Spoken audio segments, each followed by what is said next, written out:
Punching Up, a Nintendo podcast, is brought to you by you. If you want to learn how to support our show, go to patreon.com/laststandmedia.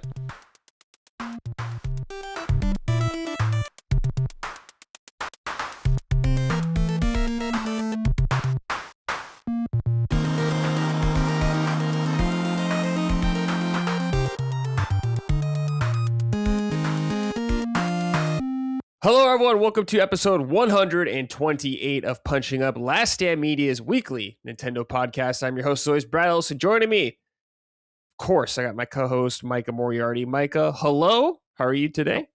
Hello, I'm quite well today. It's another warm one.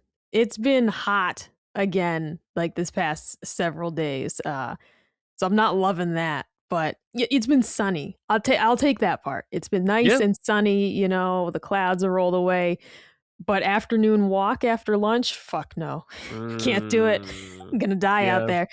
I've been going for like my after dinner walks. And by after dinner walk, I still have to wait till 9 o'clock when it gets dark. It'll still be 85.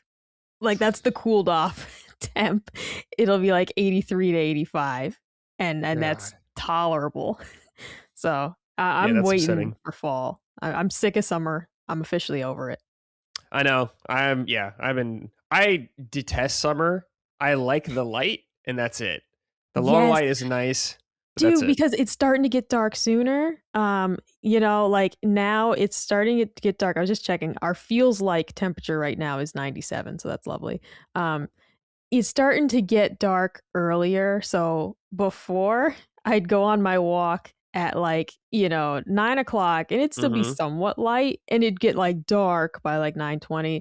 Now it's dark when I leave at 9. I have to wear my little reflective sash thing that I bought for safety. Oh yeah. So, which at first I was embarrassed about, and then I'm like, hell no, these people drive like maniacs. I'm not getting in that car. I have a jacket that has like, I have a very like thin jacket, but it has like, I don't know, the reflector on the back.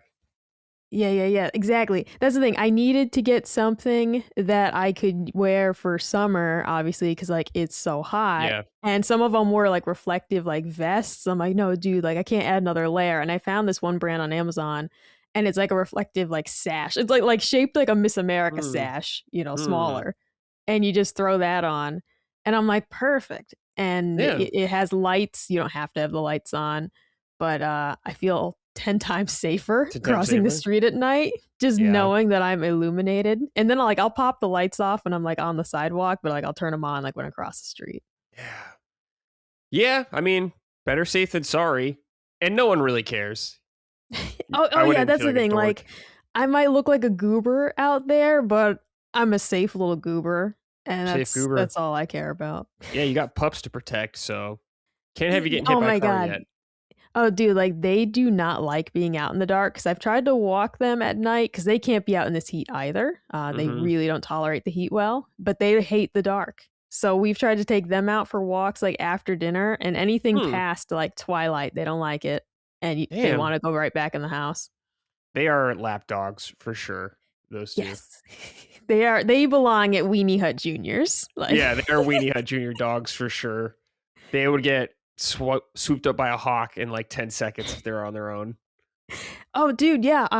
When Treble was a puppy, because when we got her, she was only 2.5 pounds. She was also the runt of the litter. She still is quite small. We noticed, like, we'd have her playing in the backyard, like hawks circling. And we were like, holy shit, she's small enough that she's prey. And so still, when she's in the backyard, she's always supervised. Because it's like, no, you're small enough to be taken by a large dog. bird. Yeah. And small Lord dog knows, problems. Small dog problems, and Lord knows Rush won't do anything about it, probably. Oh my God, no, I have fat ass and just sit there watching. You'd be like, bon voyage. Yeah, he's like, more food for me, or something like that. Actually, that would be to his detriment because he's always trying to steal her leftovers. There'd be no leftovers if he was gone. Wow, damn. Oh, dude, no. If she doesn't finish her food, I have to pick it up. We discovered that's why he got so fat. Because really, I was like, either I did the math really wrong, because, the food bag tells you how many calories. The vet told me how much he needs to eat, right? I'm like, I either did the math catastrophically wrong, or this dog has like a thyroid issue. It was neither of those things. I realized he was eating Treble's leftovers. And as soon as we started just picking up her food that she didn't finish, suddenly Rush is losing weight. Yeah. So the jig is up, mister. Gotcha, fatty. Does he ever try to steal your guys' food, like human food at all? He likes specific things. Treble loves rice. So like I Mhm. can't make white rice without just I just put a little spoonful on top of her food, at dinner time because she just loves it on rice night. Oh She goes yeah. bananas for it. Rush likes cheese a lot. If Colin opens the cheese bag, he knows that sound. Oh yeah. Um, Otherwise, French fries. On the Mm. occasions that we have French fries, we'll give each of them a little piece because they love potatoes. But otherwise, they don't seem too interested in human food. Treble loves bananas. I can't open a Hmm. banana around her without her wanting a piece. So there's a couple things that they'll beg for. Otherwise, yeah, they're always just like, what do you got? But, Yeah. we don't let them sample indiscriminately. We're very picky about what we'll Yeah. give them. Are they loud beggars? Like I had a dog who would just like kind of like talk to get food. Oh, yeah, Rush will like whine and he'll stomp his feet, which is really cute. Like if you like literally he just stomps his little feet on the wood floor and it's Yeah, that's so funny. fucking funny. Um Treble will kind of just keep like pawing at you. She doesn't cry as much, but she'll just keep pawing at you like she wants what you got. Yeah. But yeah, for the most part too, there are times when I'm like, oh, there's no way she'll like this. So I'll let her have a little piece to be like, see, you won't like it. Then she loved it. Yeah. That's what happened with apples. She loves apples. I can't have an apple without having to give her a piece because I was like, oh, you won't like this. So yeah, try it. Yeah. Loved it. Loved it. Damn. Okay. Yeah. I don't. I never really know what dogs think about like fruit and stuff like that. But She did not like kiwi. I don't think she liked it because it was sour. mm, So but she loves banana. She loves apples. A lot of Boston Terriers love broccoli. I see that a lot on the Boston Terrier subreddit. Mine do hmm. not. They don't like pasta at all because plain pasta is something you can give them, like when they have like diarrhea, for example. Hated plain pasta. When it comes to like upset tummy days, they'll eat rice, they'll eat potatoes. They hate pasta. That was funny to us Mm. just because we're like, how could you do this? Your father's Italian, like, Yeah. and you won't eat the pasta. Um, but yeah, they are funny little things. Like on the occasion that I make bacon for something, I might give them like a little piece. Oh And they yeah. don't seem as enthusiastic about it as I would have expected. Really? About bacon? Yeah. Jeez. No, exactly. So like if it's not cheese, it's like anything below cheese is a downgrade basically. That's the Damn. top of the mountain is Yeah, cheese. cheese is a goat for sure for dogs. All dogs love cheese. You just get their dog food, sprinkle a little cheese on there for them. Oh boy. That is the secret to get them to take like medications sometimes is Mm-hmm. like a little bit of cheese. Peanut Mm-hmm. butter, they love peanut Peanut butter. butter. Yep, dogs love peanut butter. It's funny watching them eat it because they just go "Nyah, nyah, nyah, nyah," for like Their 10 mouth gets minutes. stuck together. Yeah. Shout out dogs, dude. All right, Dogs are Micah, great. before we started the show, you were talking about a facelift, Yeah. Yeah. and you told me how much one was that you looked up, and I was shocked. Yeah, okay. So there's this guy I follow on Facebook because he posts like the progress and the results and everything of these facelifts that he does. And this is in America. I think there's one guy I follow that's in Miami. There's another guy that's in like New Jersey. I can't remember which one's which. But yeah, the facelifts, what he does are typically $200,000 and up because it depends on what you get done. I was Yeah. like flabbergasted. I followed Yeah. this guy just because like the results are shocking. I'm telling you, these are really good facelifts. Whoa, Like, let me send me some. Like, oh, all right, yeah. Let me go on my Facebook because when I think of and find facelifts, him. it's like I just think of botched jobs. Like we've all seen a botched Oh, facelift where they're like, oh, absolutely. No, oh, this guy is amazing. What is? Oh, geez, what is his name? What's his name? It's Doctor something. Doctor Facelift. Doctor Doctor. Face. Um, yeah. Let me find it. Oh my god, I can't believe I'm gonna find it later and I'll send it to you because it's gonna hit me like mid show and I'm like Yeah, that's the yeah, guy. yeah. But So it's they're usually really just good. pulling the skin back, right? That's how they usually do it? And so that is the old style. I've learned a lot about facelifts from watching this guy. That is the old style and that's where a lot of the bad ones that you see. Here he is, Dr. Karam. Okay.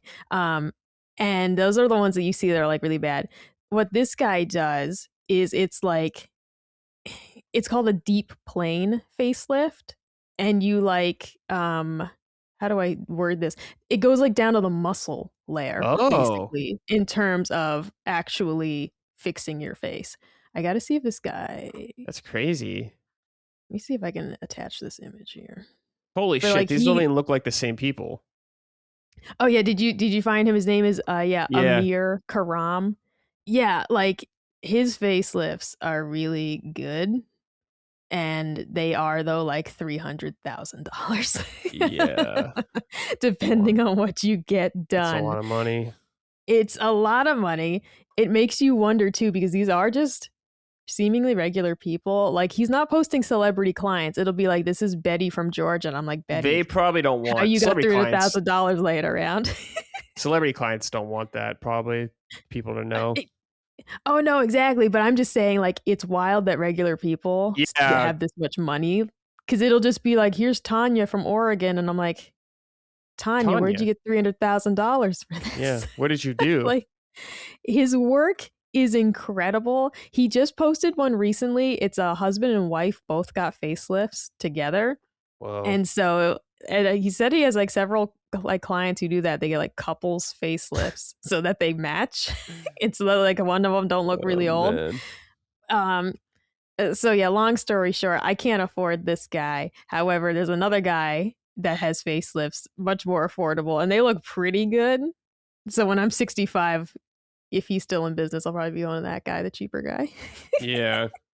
I don't know, man. It's just like, it's a scary thing because, we've seen so many botched jobs over the years of people Botched who or just look worse. like, I they mean, just look like aliens after. that's I mean like no disrespect, but like people die getting these. Joan Rivers died getting a neck lift. Kanye West's mom died getting cosmetic I didn't know surgery. this. Whoa. Oh, I, because I mean, like this is like 100% my fan theory. Kanye West, everybody knows he went nuts after his mom passed away, but I Mm, truly believe that part of that was the guilt, because it was his money that was purchasing this cosmetic surgery, clearly. right. And I feel like that guilt just fucking ate him up inside. But yeah, Joan Rivers, I believe, was having a neck lift when she died. She- Um, and Dude, so it was she just like, she needed to stop a long time ago.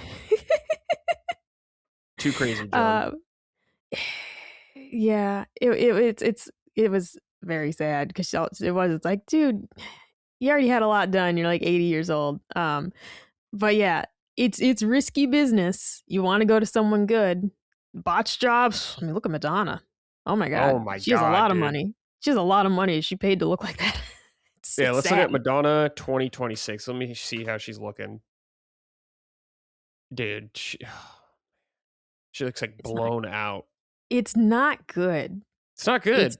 it's not good at all. She would look so much better if she just never did anything Or just kept it much or more very minimal. subdued. Like Well, that's the Cher, for problem. People go example. too crazy with it. Oh yeah, I mean they go blind to it. Like Cher has clearly had work done. She still looks like Cher. She still looks human as well. But like Cher is very clearly had work done. I still think she looks like herself. You'd recognize her, and Sure. she doesn't look like a ghoul, you know? But people go blind to it. I saw, you see it like minor things like the lip filler. I saw a lady at Publix the other day who had the most insane lip filler, and I was just like, you took it so far. You took it so far, lady. But like in her head, she's blind to it. She can't see it anymore. I just looked at a picture of Sharon. Like her cheekbones are like, Or the cheeks. She took the cheeks a little too far with the filler, but I just feel like her eyes and everything, I'm still like, sure, yeah, you it can looks like still her. see. Yeah, I Like suppose. Madonna is literally at a point. The picture of her with like her hair and little braids, I'm like, if you said who is that, I would have not known. Yeah, it's like they're turning into Clayface from Batman. It's crazy. Clayface. Oh my god, And it's genuinely sad to me, because I'm like, these people were beautiful. Like, what have like you done? I've seen like males who do this too, like go crazy with plastic surgery to look like Yeah, man. someone. Mickey Rourke, not like Oh to my that degree, but God. like Mickey Rourke. Oh my god. The man was beautiful. And what he Yeah. did to his face. Yeah, Mickey Rourke, An man. outrage. It's crazy, dude. But yeah, what is that guy like clavicular? That's like really Clavicular, popular. And he's like look yes. maxing people. Yes, clavicular. I don't know. Oh man, these two twins, dude. I forgot about these guys. I gotta show you these two. These guys are legendaries. Oh, the links look a lot better in this new. Oh my god, yes. I remember these. Jesus. Jeez. I love that they deny that they ever had work done. Yeah, I mean, it's just like you're a different person now. Just admit it. For the audio listeners, these are the Bogdanov twins. The Bogdanov, that's it. And I mean, even their hair's fake, like clearly. And they're like, we never got nothing done. Never. Like, I think it's fine to get, to whatever, do some small things here and there if you have to or whatever. Like, especially if people have like, some disfigurement or something like that, which is awesome. See someone does something really messed up and they can like fix it, which is cool. But people just go too far, man. Absolutely. And I just Googled clavicular, and that's not who I was thinking of. That guy doesn't look like hideous or anything, so I don't know who I was thinking of. I'm thinking of the guy that kind of looks like a Ken doll, like a living Ken doll, and he's all fucked up. Dude. This clavicular fellow doesn't look no, like that clavicular guy is pretty young, I think, still. Yeah, that's not who I was thinking of. I heard his name recently on a podcast, and that's why it's stuck in my head. Dude, I just Googled living Ken doll, and good lord. Oh, you found the guy. Oh my god, dude. Yeah. Justin Jedlicka. Like this. I'm sorry, man. I don't know if that sends a picture. Fuck, I don't know if it sent a picture, but this picture of him is just it's crazy, man. Oh, this is a video. Never mind. I'm not gonna like both these people in this video. Look at this. Oh yeah. It's nuts. This is nuts. It's nuts. Oh my god, that woman. Oh my god, their faces don't move. Only their eyes move. Like everything else is stuck. Yeah. Eyebrow blindness is look at that woman's eyebrows. And I'm just like eyebrow blindness is real. Like women just go bigger and bigger with the eyebrows. And it's like I try to keep mine very moderate. I do have to fill mine in because I'm a product of the tweezing, very thin eyebrows generation. That was a trend. I do have to fill mine in, but I try to be, I try to be pretty moderate about it. Yeah, they look like good. You know what I mean? They're like normal. You don't look normal's what I aim for. You don't look like someone who's like putting like black paint on them where it just like stands out like you're Rock Lee or something. Yeah. Rock Lee. Yeah. The other thing women like to do is like they brush the eyebrows upward. And I hate that trend. Crazy. I think it looks so strange. And I'm like, we went eyebrow blind at a certain point. The same way that we're going lip filler blind. We went eyebrow blind when I was younger too, though, with plucking them so thin. I'm not saying that was a good idea. Right. But in my adult years, I'm like, yeah, I see it now. That was fucked. Yeah. That look was terrible. Yep. I like being a man. I don't have to deal with any of that stuff. It's not fair because I'm gonna be honest with you. I'm not good at a lot of these things. Like, I'm not very good at hair. I'm not good at makeup. So, like, imagine me trying to manage these trends of, like, your eyebrows are supposed to be, like, really high arched and thin. And, like, I'm trying to deal with this. Yeah. The way that I am. No, you're fine. You're great the way you are. Thanks. You know what? I've accepted it now as an adult. But in high school, I was like, I hate this. Because I'm trying to do makeup and I suck at it. Dude, everyone was like that in high school. We're all like, why am I this way? Like, there were other girls who were like savants at it, and like their makeup was flawless and I like couldn't do mascara. I'm all thumbs when it comes to that stuff, right? I'm just like not good at it. I've practiced a lot to get to this point of doing very basic eyeshadow and mascara, and that's about as much as I could do. That's all you need, dude. I think women overdo it a lot of times.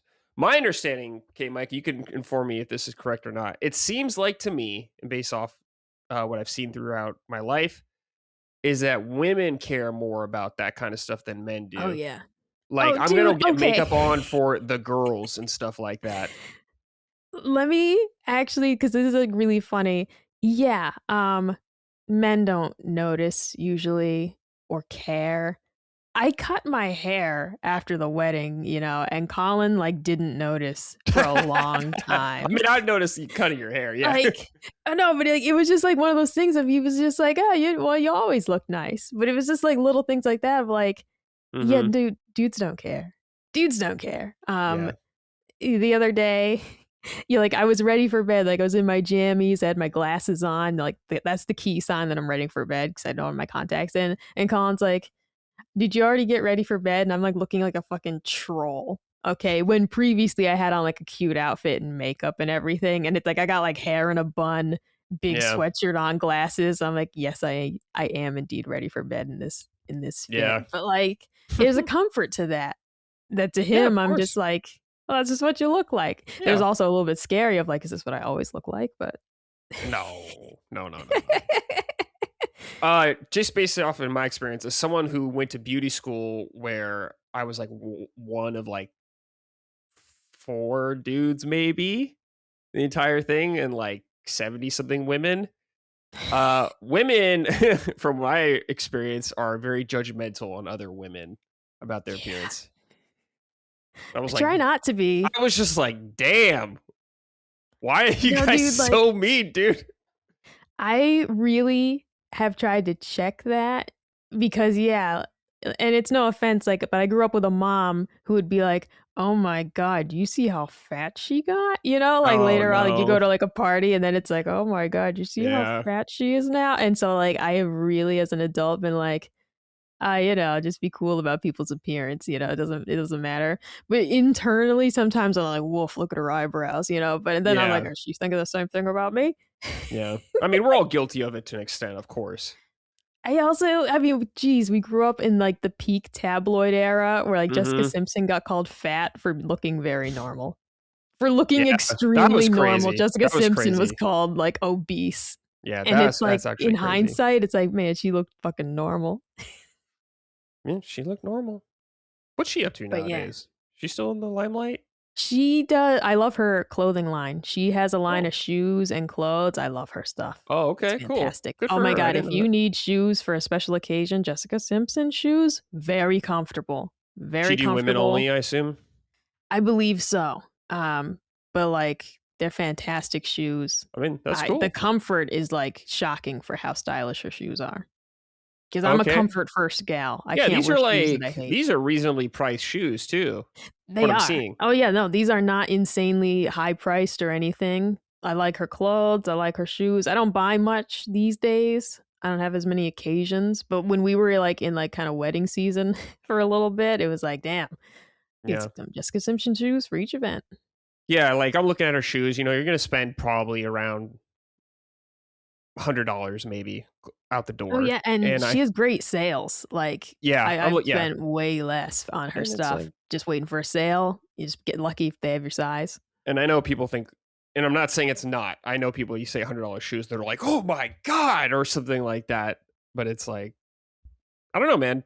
I'm willing to pay $100 or more for really nice shoes if they're nice If and they'll you're gonna last. treat them right too, like these are dress shoes. I can literally, barring any disfigurement to my foot or something, I could wear these for the rest of my life. Yeah. They're like Yeah. as long as I take care of them, and I'm only wearing them out to dinner every now and then, or like to a wedding here and there. Like I wouldn't wear them 5 days a week and wear them out. But when it comes to Yeah. something like that, that's like you can get your money's worth. Yeah, yeah, I'll spend it, and they're very, very comfortable. I'm definitely someone who would rather spend a little bit more for something nice quality because throughout my life, I've bought plenty of cheap clothes and they Yeah. just feel like shit or they fall apart quickly. I've just wasted so much money, I feel like, in my life doing that. So I always go a little Yes, more. I have learned that with gym clothes, and to an extent, I have found like a new brand on Amazon I really like that I would say is like mid-priced, and hmm I'm sticking with their stuff now. The brand is, I think it's called CRG on Amazon, but like I previously had bought like just like the cheapest possible sports bras and stuff, and it's like they were so uncomfortable and itchy and hot, and just switching to a brand that cost like $15 more comfortable, Yeah. way more like cooling and everything. And I was like, geez, I cheaped out on this. And I just, if I spend a little more, I got something 10 times nicer. Yeah. Sometimes in life you get what you pay for. Not always, Yes. but Oh, sometimes. yeah. No, there are tons of things where I'm like, oh, the bargain one is fine. The Yeah. bargain one is absolutely Yeah. fine. And then, Nothing wrong with that. but stuff like for long term use, a lot like shoes and like clothes, I am learning that, yeah, Yeah. sometimes like the middle tier is a good place to be. Yeah. Spend $30 more, maybe $40, Yeah. $50 more for something that'll last much longer. And Or probably looks two, better and fits better. just like scouting clearance for nicer brands. I Mm-hmm. have realized that some of these high end brands will Oh, yeah. mark stuff way down. Like one of my favorite brands, it's called Pact, Pact, Hmm. and their stuff can be very pricey, but it's like they'll do half off and 75% off. And it's like I pick up some of that stuff on sale, and it's like you just got a $60 dress for $20. Yeah. And it's like sweet, because it's very high quality and really nice stuff. But I really am allergic to paying full price. Even as I say all this, I try to always catch things on sale or have a coupon. Yeah. You might, I think I've told you this though, Micah, but you might figure this out from my old past. But my old job is I really like fashion and I love like interior decoration, all that kind of stuff. So all this stuff is cool to me. Finding about new brands, all that stuff. I'm not rich, so I can't, I can't go crazy. I don't think I could ever buy something like at like a luxury store, like someone going to Gucci or something like that. I don't think I Oh, could do that. I just don't think I can do no. that. Is No, even if I was my super rich, just like my most expensive handbag, for example, I think I paid like 150 for. It's a proper leather bag. that's not I even that feel very expensive. fancy. Yeah, I feel very fancy when I wear it. I use it for like nice, like going out to dinner bag. Um no, you won't catch me with a multi-$1,000 bag right. ever, even if I had the money, because I'd rather spend that money on anything else. Because I feel like you can get really, really nice stuff in the mid range. Really nice stuff. Absolutely. Absolutely. And again, too, it's like just being smart about like actually wait for Black Friday. Yeah, If there's something that you want, like they will do a sale, they will you do know. sale. Yeah. All right. Kevin Rafa wrote and said, "Wrong show, but I want to give a keep it up to Micah. I just purchased Is This Seat Taken on PS5, and what a joy that game is. I only purchased this based on what Micah previously said about the game. Look at that. You got another. Yes. Oh man, it's so good too. I actually recommended it to my friend Kirsten because I, sent her a little birthday package and I included a Nintendo eShop gift card. And I just said though, like, if you need any inspiration, here's a couple cozy games. And like one of them I Mm, listed was Is This Seat Taken? Like it's so fun. yeah. If you like puzzle games, 10 out of 10. If you don't like puzzle games, try it because it's the most low stakes and low stress puzzle game you'll ever play. And I'm not usually a puzzle person. I just loved it. Yeah. Very low stakes game. Definitely. Also, this happens, I feel like, every week. And I took your question, Kevin. It's fine. But people write in saying sort it out and keep it up on this show way too much, guys. Wrong show. But you're the guy. I'm the guy, but we saved that for Summit Sign. Now, if you want to send in a compliment, that's totally fine.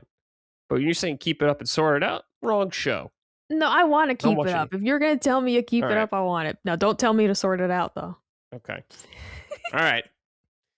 Scrubbing Bubbles wrote in and said, "Hey guys, circling back to the Cosmo segment." So we talked about this last week, your Cosmo Yeah. tips.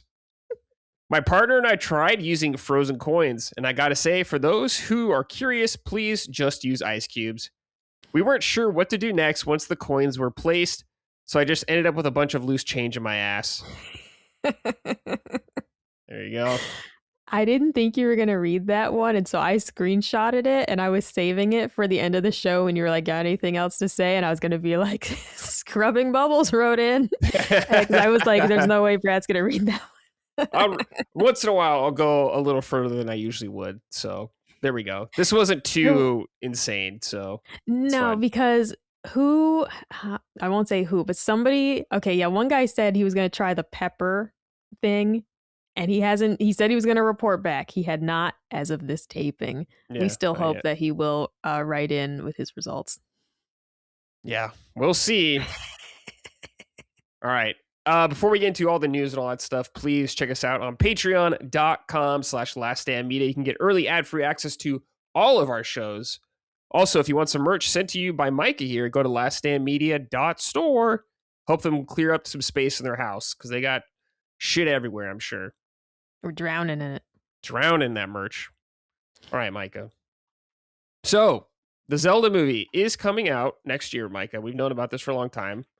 We've officially had Link and Zelda shown, but now we got some new kind of like confirmed. Not Nintendo hasn't confirmed this at all or anything like that, but we have a couple of people who are confirming this. This is from Deadline. First, I don't know how you say this guy's name. Uli Lataku. How do you say this? Latakufiu?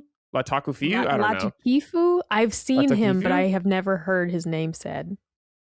Yeah, so apologies on that, but apparently he will be playing Ganondorf.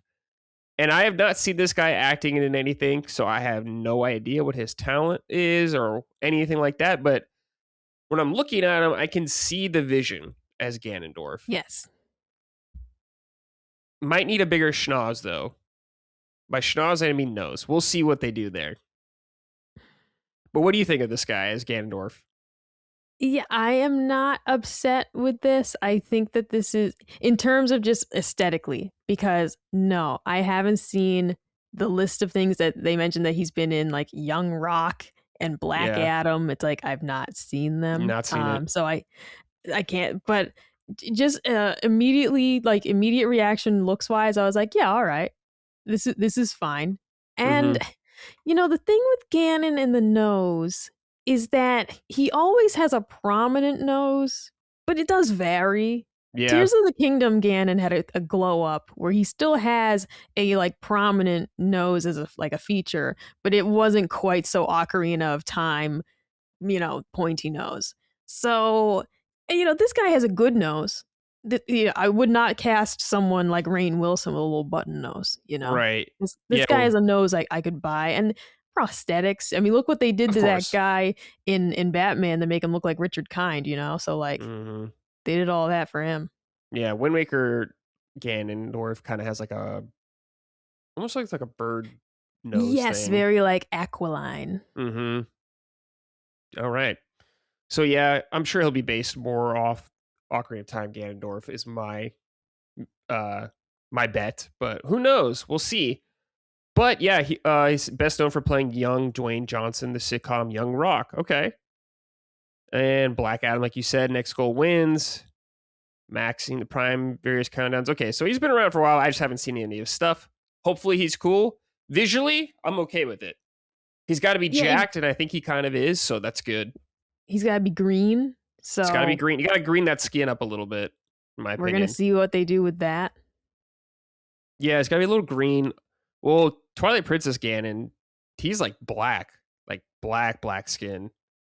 But like Tears of the Kingdom, I think he's green too, right? He is green. That's the more like common one, I think. Yeah, that definitely seems like the trend. Is it's gonna be kind of like an olive to like grayish green. Yeah. You're probably right. Okay, so there you go. Shout out. Okay, happy with that. So far, the casting, everything, I haven't been like, this sucks. That happens all the time, but so far it's been okay. No, they haven't thrown out yet that like, and Seth Rogen as not yet. Oh my god, yeah, not yet. It feels like they're taking this more serious, was what they should be. Yes, and that was really our worry with them not doing this as animated, was just like, I'm a little concerned that it's going to look hokey. Because if you don't give this a big enough budget to do like really great effects and everything, it's gonna look hokey. And I just wasn't confident in like, are we gonna get big name actors? Are we gonna get actors that are so big name they're distracting? And then like the flip side, are we gonna get nobodies? Are we gonna get shitty like costumes, you know, a la Rings of Power? I don't know. I didn't know what to expect. I was so nervous from the moment that they said this wasn't an animated feature. Yes. Because I said there's so much that can go wrong here. with the styling. Like, for example, Ganondorf being green, if that's what they go with. If they don't go with it, I'm going to be like, what the hell, man? He's green. If they do Mm-hmm. go with it and it looks silly, I'm going to be like, you shouldn't have made him green. Yeah. So we got to kind of wait and see on that. You got to do the test, the skin test, and see it on camera and all that kind of stuff. It looks awkward. Yeah. There's tones. I mean, I say that. We just had Wicked and that lady was green. So yeah, she's like more of a bright green, I guess. she maybe is, but it's like, all right, that you made that work. Yeah, I didn't see the that's movie, fair. but I saw the commercials. I'm like, you made that work. So I guess he's an even more subdued olive-ish, dark, grayish green. So Mm-hmm. it can work. I'm just still, I don't want to even say skeptical, but apprehensive. Yep, definitely. We also got some more casts going on here. I'm going to read this from, what is this, Deadline report on this. Exclusive. Earlier today, news broke that Australia's Uli Lakatuku, I can't say this, Lakatukifu has landed Lakitu, the the guy from Mario. Lakitu. Yeah, we're just calling him Uli Lakitu, villain of Ganondorf and Zelda. And Sony's live action features film based on popular video games. And now sources tell us that the late Sam Neill will also appear. Who's Sam Neill, of course, Jurassic Park, and all that kind of stuff, Event Horizon. So they said him. This will be Neil's final movie. He did unfortunately pass away. Additions, we have Severance's Deshaun Lackman and The Handmaid's Tale Yvonne Strovosky. So this woman from Severance, I know she is supposed to be Impa, which is the woman on the middle in this thing, and I can see the vision on that as well as Zelda's Yeah, and guardian. I can't place who she is in Severance because I've seen that. I also, who's this lady from Handmaid's Tale? Because I've begrudgingly seen that, but I Mm. don't recognize which one she is. Is she the fucking mean lady? Oh my god, yeah. Oh, she's Serena Joy. Oh god, I'm gonna have PTSD watching this. I fucking have hated The Handmaid's Tale so much. We have 4 episodes left, and like, I don't want to watch it. We just haven't. Yeah, but we don't know what all the Uh, other characters are going to be. Just that woman as Impa, which cool. Got to have someone cool looking for Zelda's guardian. yeah. And one more we have is, I just saw this like yesterday. Samara Weaving is reportedly cast as the goddess Hylia in the Zelda movie, which is very interesting. You don't really see Hylia that much. Some Skyward Sword stuff there, but I wonder how they'll handle that. So there we go. Hylia, of course, Link, Zelda, Ganondorf, and Sheik, or not Sheik, Impa. I wonder if they'll do a Sheik thing in the movie. But I don't know. The cast is starting to fill up. We're getting close to maybe seeing some footage of this movie. So if it's coming out, what, May next year? I want to see. Let me see. Zelda Yeah, movie release 'cause they moved date. it up by like a week, remember? April They changed 30th, the date. yes. Yeah, April 30th now. So we're getting close to it, especially with Zelda's 40th anniversary kind of looming, which we'll get into more in a little bit. So I wouldn't be surprised if we start seeing some clips from that movie. I like the Link actor. I've seen him in Game of Thrones or House of the Dragon now, and I think he's pretty good. So I'm all for that. That's good news. So far, so good, Nintendo. Don't mess it up. Oh, I see my mistake here. This woman from Severance, I thought she was Asian on the show, and so then when I saw this woman having like a German name, I'm like, who the fuck is that? And Mm. now I realize, aha, she is Tibetan. Um, Okay. but I was like, the name threw me because I'm like, well, who the fuck is that then? I do Yeah. see it now. Her hair color is also different in these photos. Sure. Yeah. Because Anna was like, I don't recognize this lady at all. Yeah. She's very good on Severance, and I don't want to hate on the Handmaid's Tale lady. She's an excellent actress. Oh my god, Yeah. like she's the best part of the show. I just hate that show so much. Yeah. Well, there you go. Speaking of Zelda, 40th anniversary this year, right? Okay, Ocarina of Time coming out as well sometime this year. I'm guessing November. We got some leaks going on here, Micah. This seems very real to me. a leaked Pro controller for Zelda, and also a leaked Switch 2 itself, a unit. Now, this kind of describe the controller first is, of course, it's the basic shape and all that kind of stuff, but it is black on like 1/3 of this controller, and the rest is gold with like little triangles, like the Triforce, and it has, of course, the Triforce and the why can't I what I think what they're called, the Loft Wing below it, and the right side of the controller is green. So it looks pretty nice. And the console itself kind of follows that same exact theming with the half black, half gold thing going on there with the triangles, Triforce. The Joy-Cons are green from what I can tell, and with like gold trim, which look pretty nice. Micah, what do you think of these? I do like this. It looks like too, like on the Switch console, like the Joy-Cons look like they're two different shades. Mm-hmm. So it's a little hard to see, but it does look like they're two different shades of green. Um, this looks fantastic. It's not something that I'm personally going to be like, I'm going to run out and buy this and get rid of my basic, Right. Switch 2.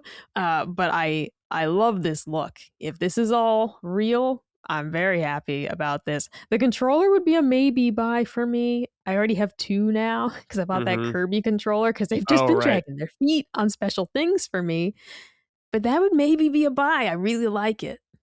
Yeah, I'll definitely buy the controller. I don't know if I would gonna buy the Switch 2. I mean, obviously I love Zelda and I like this edition of it as well, but it's like, do I want to do that's like I don't know. If I get it, I could sell my Switch 2 for like maybe, I don't know, $200, $300 maybe. I'd Oh, still I be think kind you'd of get a good price for it with the price hike coming. Like, yeah, I so think you'd get a good this price. is gonna Yours be at least especially five. is gonna be like lightly used in terms of like handheld mode. Yeah. Like you keeping yours in the dock. So she's Yeah. gonna be in good shape. But it's like this is gonna be at least $500. It's gonna be Oh a yeah. kind of a whim thing. I don't know what I'll do. I won't really know probably until I see it. But I'm just like, I really don't need it, but I do like it. So I don't Exactly. And know. I understand why we do these different SKUs later on and Mm-hmm. but it's like, dude, if you had a special one early, I'd have Mm-hmm. ponied up, for it. If you did like a special one early and it came with I don't know, even something that you already had out, I'd just be like, yeah, I'll get the Zelda one. Absolutely. Yeah. you know, Yeah. but I've already got one now. And I don't need Yeah. two. My household does not need two Switches because Colin has no interest in the thing. In Yeah. another lifetime, I'd have been like, "Oh yeah, we both will need Switches. Now we can get the second one," but not in this relationship. Yeah. That's the same thing with me and my girlfriend. I was like, oh, I could buy this. I can give her mine, but she doesn't care about Switch 2 at all. So I'm like, damn. Damn. You could still give it to her though. That could still be a justification because she doesn't have one. She'd be like, okay. I'm not Give her gonna give play her the Switch. Have preload is the seat taken on it. She's gonna love it. it. No, man, she's like a PC gamer only, pretty much now. It's gonna have Elden Ring soon.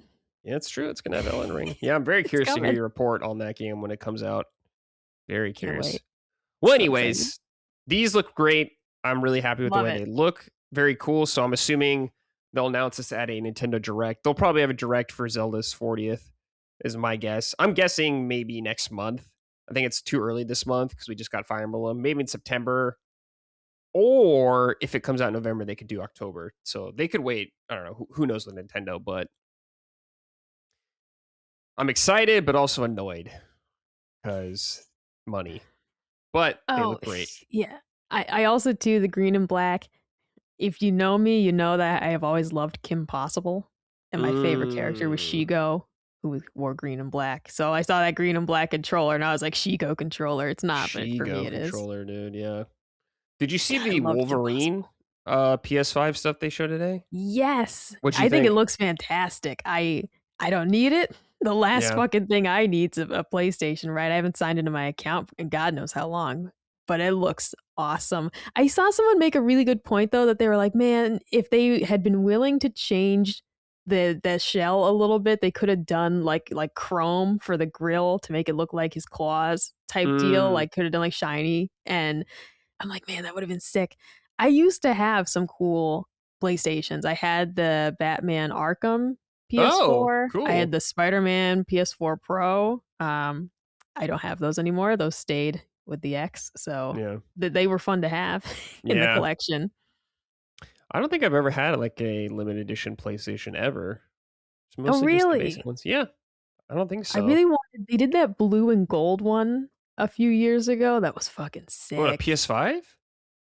Was that a PS4? Blue and gold PS5? Let me see. Yeah. It was the Days of Play one. That thing was Oh, let me nice. see. Days of That Play. thing Let me was see what this guy nice. looks like. Where are you? I just like when they would do interesting colors Oh, because I had. Do you remember the PS3 Slim that had the slidey door on it? yes, I do. It was. I had a blue one. I got it refurbished from GameStop, but I had a blue one of those. I loved that thing. That's one thing I Mm, miss seeing on the shelf. I loved that little yeah. PlayStation. And I did. I really liked the sliding door. That wasn't, I guess, a very popular design. I liked it. No, it It was was cheaper. unique, and I loved the color. I just Yeah. thought it was. We got that one when our fat PS3, the jailbroken one, died. And we had tried multiple times to like heating it up with a hair dryer and all that, and it would work for like 20 minutes and then shut off. And so then we ended up buying that refurbished blue one as the replacement for it. I loved that thing. Oh, That this was a is good like little the console. one that has the lines on it, like it looks like the grill almost, right? The George Foreman Yes. grill PS3. Yeah, Yes, yeah, I yeah, see it. yeah. Yeah, yeah, I yeah. loved that one. And I think, did it also come in red? It probably did. I think they did a bunch of colors for that model. Yeah, they had black and blue and it looks like red. Yeah, Yeah, my blue. Oh my god, I love that thing. yeah. It was Shout so out. cool. Anybody who didn't like that one, I don't get you. I don't get you, dude. All right. So that's it for Zelda stuff right now. Hopefully, we'll hear more soon. Of course, this has not been confirmed by Nintendo. Either of these things we said right now, but they look pretty real. So there we go. Oh no, All right. now out of spite, they're gonna be like, you can't have it. They're gonna You like can't have it. just Nope. reskin all those consoles and controllers. Like, never mind. Yeah. All right. Let's see here. Let's do some Nintendo financials. I always love this kind of stuff, Micah. I'm not going to go through everything, but I have a couple things here from Gamatsu that I wanted to read. Let's see here. Nintendo Switch 2 has sold 23.68 million units, and Switch has sold 155.92 million units worldwide as of June 30th, 2026, Nintendo announced in its latest earnings report. A total of 3.82 million Switch 2 hardware and 10.78 million units of software were sold during 3 months ended June 30th, 2026, while a total of 0.77 million Switch hardware and 33.81 million software were sold. Nintendo also shared updated sales numbers for first-party Switch 2 and Switch titles. Number 1, of course, Mario Kart World. This is for Switch 2. 15.39 million. It's quite a bit. Donkey Kong Bonanza is number 2 at 4.77 million. Quite a drop from 15, I will say. Obviously, Mario Kart came packed in with a lot of them, and it is like one of the best-selling games anyways, so there you go. Pokemon Legends ZA Nintendo Switch 2 Edition, 3.99 million. Pokemon Pokopia, 3.68 million. Love to see that. Kirby Air Riders, 1.90 million. That's crazy. That one surprises me. For a game that me and Micah aren't super crazy about, people love that game, I guess. Yeah, and just like to talk about that game a little bit, we were talking about in the Discord because someone had said, "Man, I really like this. Why isn't it more popular?" And I just said, to me, it just feels like pure chaos, and I just couldn't find the rhythm in it. I had like a really hard time with the fact that you kind of have this drawn out like resource gathering and then like 30 seconds of a mini game and then it's like go back. Like the loop was weird for me. I just really didn't enjoy that part of it or understand it. I want to try it again at some point because maybe it'll be a little less chaotic if it's not so popular. Like maybe the crowds have died down a bit. I don't know, but I wanted to love the game. I never tried the original though. Like this was my first foray Same. into it, and I Mostly was mine like, too. "This is like, I feel like I just did coke." I've never done coke, but I feel like that's what it would feel like. It was Yeah, so off the walls. to me, I was just like, I don't get it. I'm missing something here that everyone else is finding. I just don't get it. I don't know. It's just I not wanted to. I love scratching that. Kirby. Yeah, it's just not scratching that part of my brain that I was hoping it would. And we're not saying it's bad by any means, so relax. Put No, your it was pitchforks just like down. so chaotic for me. I was like, because in a similar way, I love, older Mario Kart games. I love Mario Mm-hmm. Kart 64. Mario Kart Double Dash is the GOAT forever. Okay. Mm, But Mario Kart, the newest one, I don't like the continuous like track style that they did. Like, instead of like it feeling like it feels like a marathon versus a sprint. And right. I truly was like, I just don't like that. Need a It's break not between bad. tracks. Yeah, it's not bad. I like that they're doing new things. Let me be very clear that I'm glad that they're trying new things with Mario Kart to justify people who say, why do you keep making Mario Kart? Well, they're doing new things with it. Mm-hmm. But that doesn't mean that it's my favorite Mario Kart and that it was for me. So like that one, it was just like, yeah, I'm just not feeling it. And Kirby's Air Rider, I was like, I watched Sakurai talk about that game for like 3 hours and his little directs that he did. And I was like, all right, I'm going to try it. And then I just said, I don't see the vision. I'm so sorry. Yeah, I'm I so don't see it sorry, Mr. either. Sakurai, but I don't get it. Yeah, sorry guys. All right, and number 6 is Super Mario Party Jamboree, Nintendo Switch 2 edition, 1.15 million. You know what I noticed when I went through all this, we'll get into the Switch 1 games as well. No Metroid anywhere. No Metroid Prime 4. And I Ooh. went, uh-oh. Ooh. Uh-oh. Yeah, that you'd Uh-oh. hope that would be a big one. You'd hope. Because I'm actually surprised that Pokopia hasn't surpassed like Donkey Kong Bonanza. Yeah, I mean, we it came love out Bonanza over much here. later. It Oh did no, come it out quite a did, bit but just later. Pokemon Fever. I Yeah, thought that that's game true. was just gonna like shoot right by it. And we like Bonanza. That's not a knock on at all. I Mm-hmm. just see anything Pokemon and I'm like, wow, I thought they would just have like sprinted past Donkey Kong already. Yes, a Yeah. much shorter window of time. Yeah. I think it'll probably get there pretty fast. Oh yeah. I mean, It's Pokopia catching 2 up. with the DLC coming out, it's just going to Mm-hmm. continue to be in people's minds as they have this DLC and it's a multi-part DLC. So it's like Mm-hmm. you're going to have the first drop at what is it, 3 total, 4 I think so, total? yeah. So you're going to have this be on people's radar for multiple directs as they continue to reveal all the DLC over time. This is not a game that people are going to forget about. It's my whole point. Yeah, definitely. But yeah, Metroid has never really been a huge seller at all, but still sad. I guess this means it didn't sell more than 1 million copies, pretty much. So, woof. Let's see here. Switch, number 1, of course, Mario Kart 8 Deluxe, 71.53 million. Number 2, Animal Crossing New Horizons, 50.29 million juggernauts. Super Smash Bros. Ultimate, 38.14 million. Number 4 is The Legend of Zelda Breath of the Wild at 34.06 million. Number 5 is Super Mario Odyssey at 30.8 million. 6, Pokemon Scarlet and Violet, 28.46 million. It warms my heart seeing Zelda outsell Pokemon. That's good shit. The kids are all right. Yeah, the kids are all right. Pokemon Sword and Shield, 27.26 million. Tears of the Kingdom, 22.71 million. Super Mario Party, 21.36 million. And number 10 is New Super Mario Brothers U Deluxe at 19.10 million. There you go. Tomodachi Life is apparently at 7.94 million. That's a lot. Yes. Oh, that's excellent. That That's is a excellent. lot. It's a really fun game that I so highly recommend as well. Like it's a game that I, am taking a break from. I totally intend to go back to it though and hang out in that little world again. But for those couple weeks where I was like locked in and invested, it was hilariously funny. Like Mm-hmm. especially because when you add in people that you know and they're getting into these like wacky little situations, because it'll be the most random stuff. It'll literally be like Brad fell down and he needs help, and who do you bring to help him? And then like Yeah. you're making the friendships based on like I brought Maddie to help him, and that's how they became friends. Little things like that. It's just a delight. So I'm really happy to see that game do so well. Yeah. Maddie posted in our Discord an interesting thing about digital sales.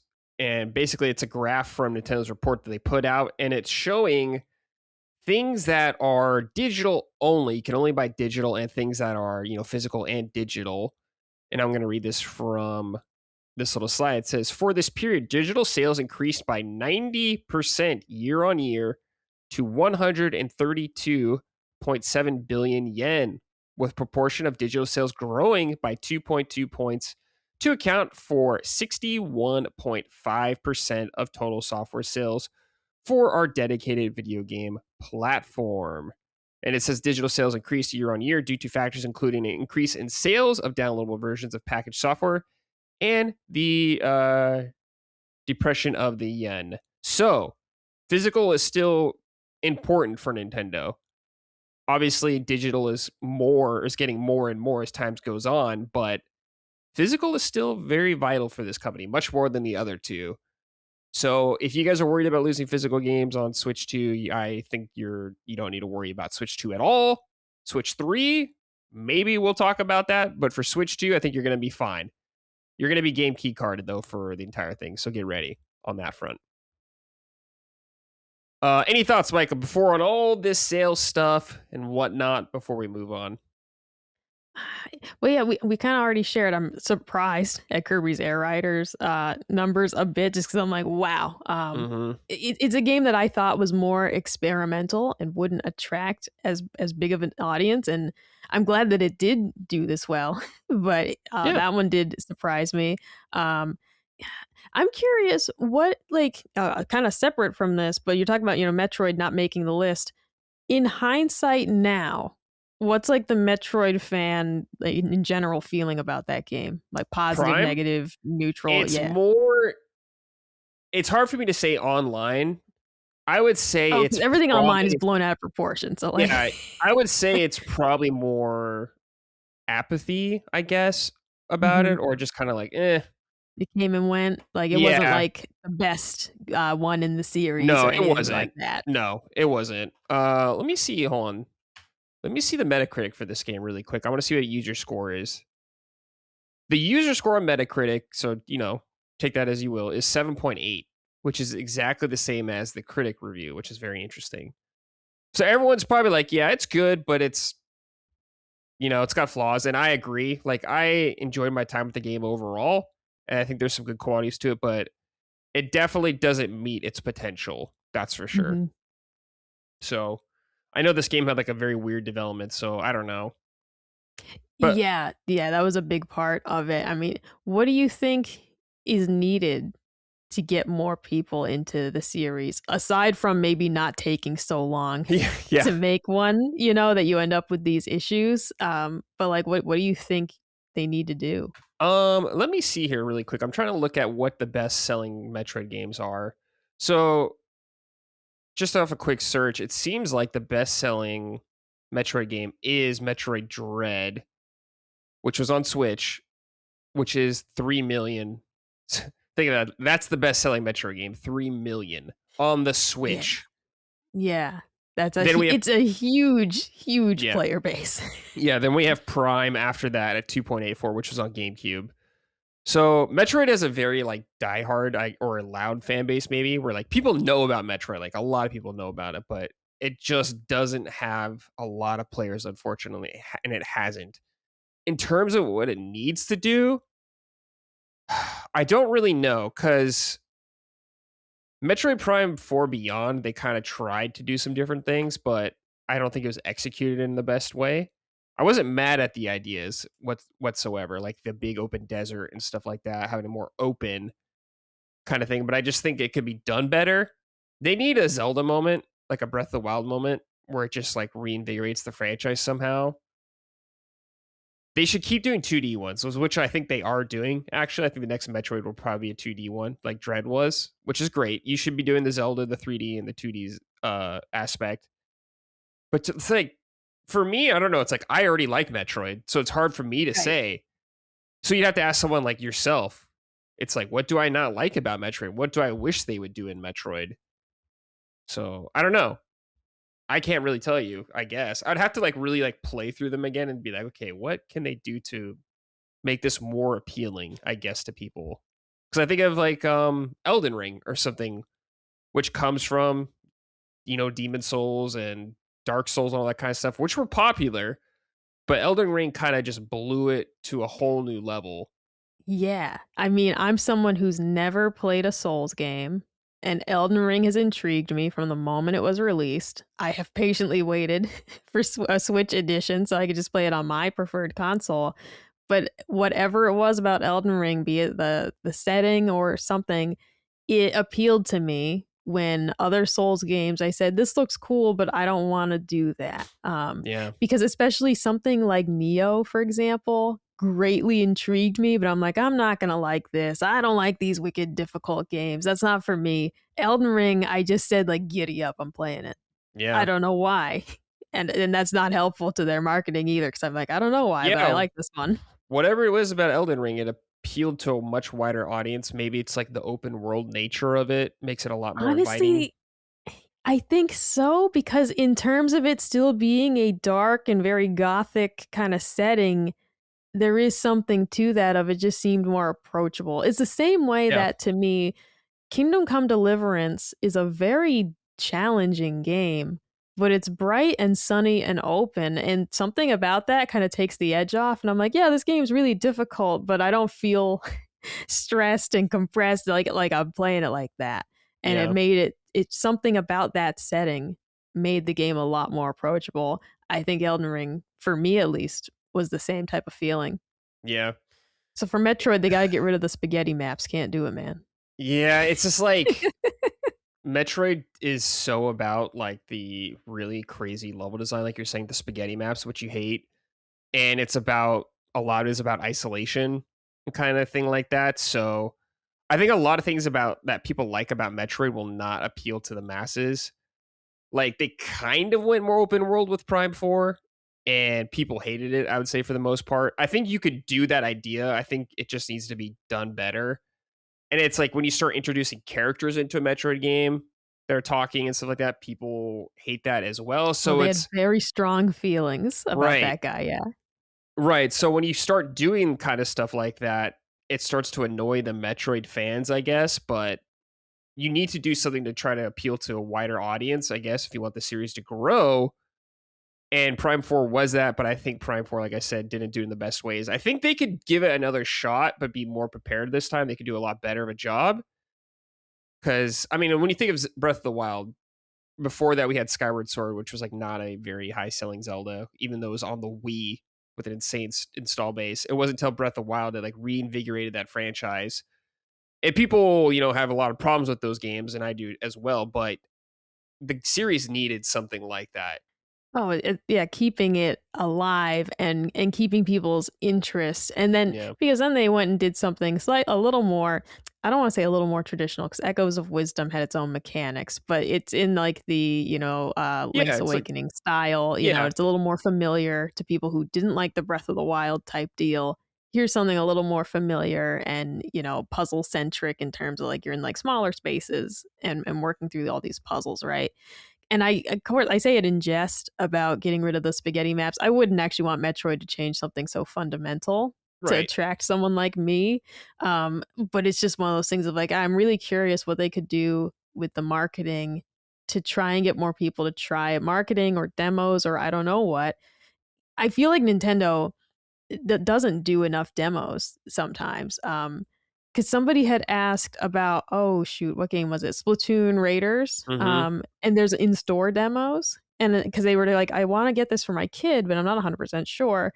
And I was like, there are some demos at Best Buy, Target. You can check if your local stores has it. But it's like, yeah, if you just put a demo on the eShop and sell people on it, just do it, because I am someone who can be very very much sold on a demo and be like, wow, I was Mhm. unsure about that and that worked. And things like that. I'm Yoshi and the Mysterious Book is another one that they did demos in store but not on the eShop, Mhm. and these games aren't cheap enough for parents to be like, yeah, I'll just buy it and see if my kid likes it. It's like $70. Right. So I don't know, I think more demos maybe too would help to get people like me to try some of these titles that are expensive enough to have pause about buying it. Yeah, and I think just Metroid in general is such like a hardcore type of game and genre that it usually falls into. Obviously, I think of games like Hollow Knight and Silk Song that are extremely popular and do well, but it's like they're on many platforms, and Yes. Metroid is stuck on Nintendo. So I feel like if Metroid was on other platforms as well, it'd do a lot better. But that's just the nature of it being on one thing only. Just doesn't have that reach for that kind of fan. Like I'm a fan. This bums me out. I want to see Metroid so well, but there's just not enough of us, sadly. Yeah. Because So I'll say, I think one of the only, as I call them, spaghetti map games that I somewhat tried was Guacamelee. Because I just mhm. loved the idea of it. That game ended up being too challenging for me, and I watched my roommate play through it instead. But I loved the aesthetic and everything about it. And I was like, oh my god, this game is so cool. However, it was not a game for me in the end. And God, the map was so confusing. I remember just being like, I don't know how to Yeah. how to read this fucking thing. Um, I hope they figure it out just in terms of attracting more people to it. I don't Yeah. want them to fundamentally change the games. I want them Right. to still be what the fans want. But I Yeah. don't know why they seem to just not attract new players when Yeah. other games, like you've said, other games that are similar do so well. Yeah. And like Samus is a huge character. Like everyone knows Samus. She's very recognizable and all that. So yeah. I hope they do better sometime in the future, whatever they're gonna do. I want Metroid to grow. I'm fine with Metroid evolving. Just gotta do it in a good way. So Yeah, not we'll restart see. development Right. and kind Yeah. of be stuck in Give it to a new limbo for a team. while. Yeah. Yeah. We'll see. All right. Well, that's a bunch of Nintendo sales stuff. What do we got next on the list? Oh, okay. I forgot to put what we're playing on there. So let's just do that right now, Micah. What we're Oh, playing. all right. Let's start with you. What have you been playing?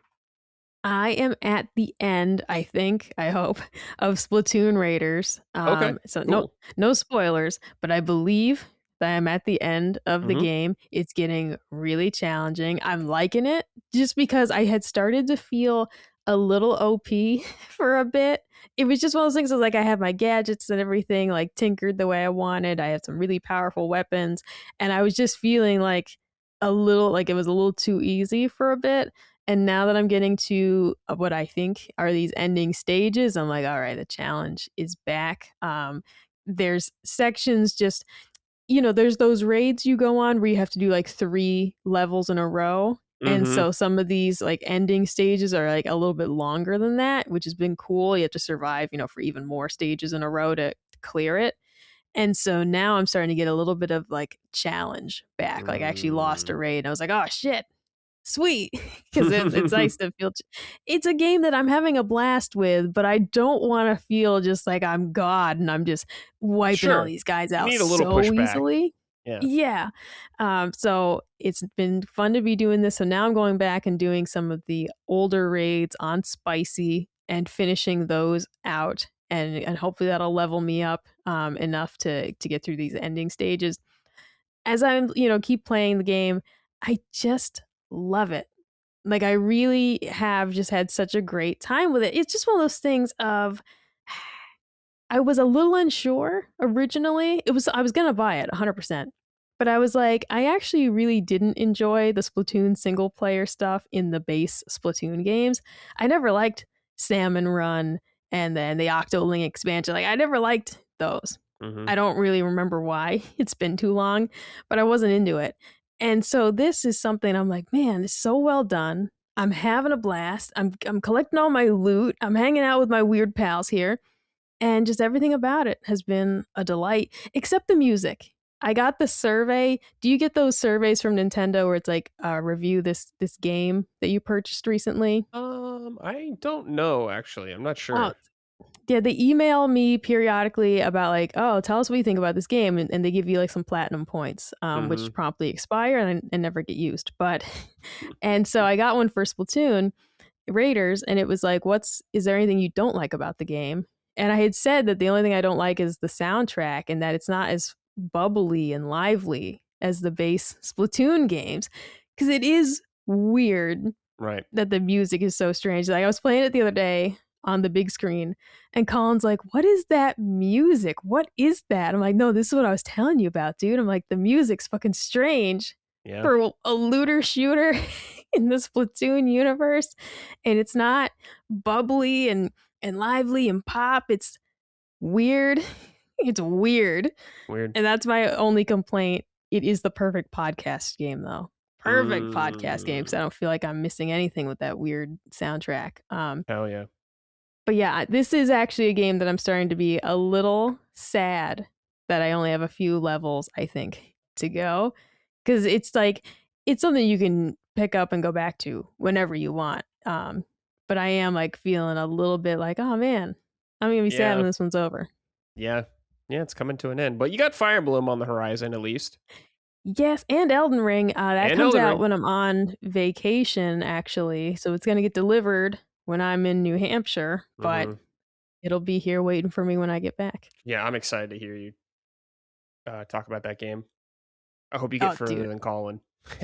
I am determined to, because I really, when he was playing it both times, I was like, yeah, I want to see more of the game. Because I watched some Game Grumps gameplay of it when it was newer, but not like they got very far.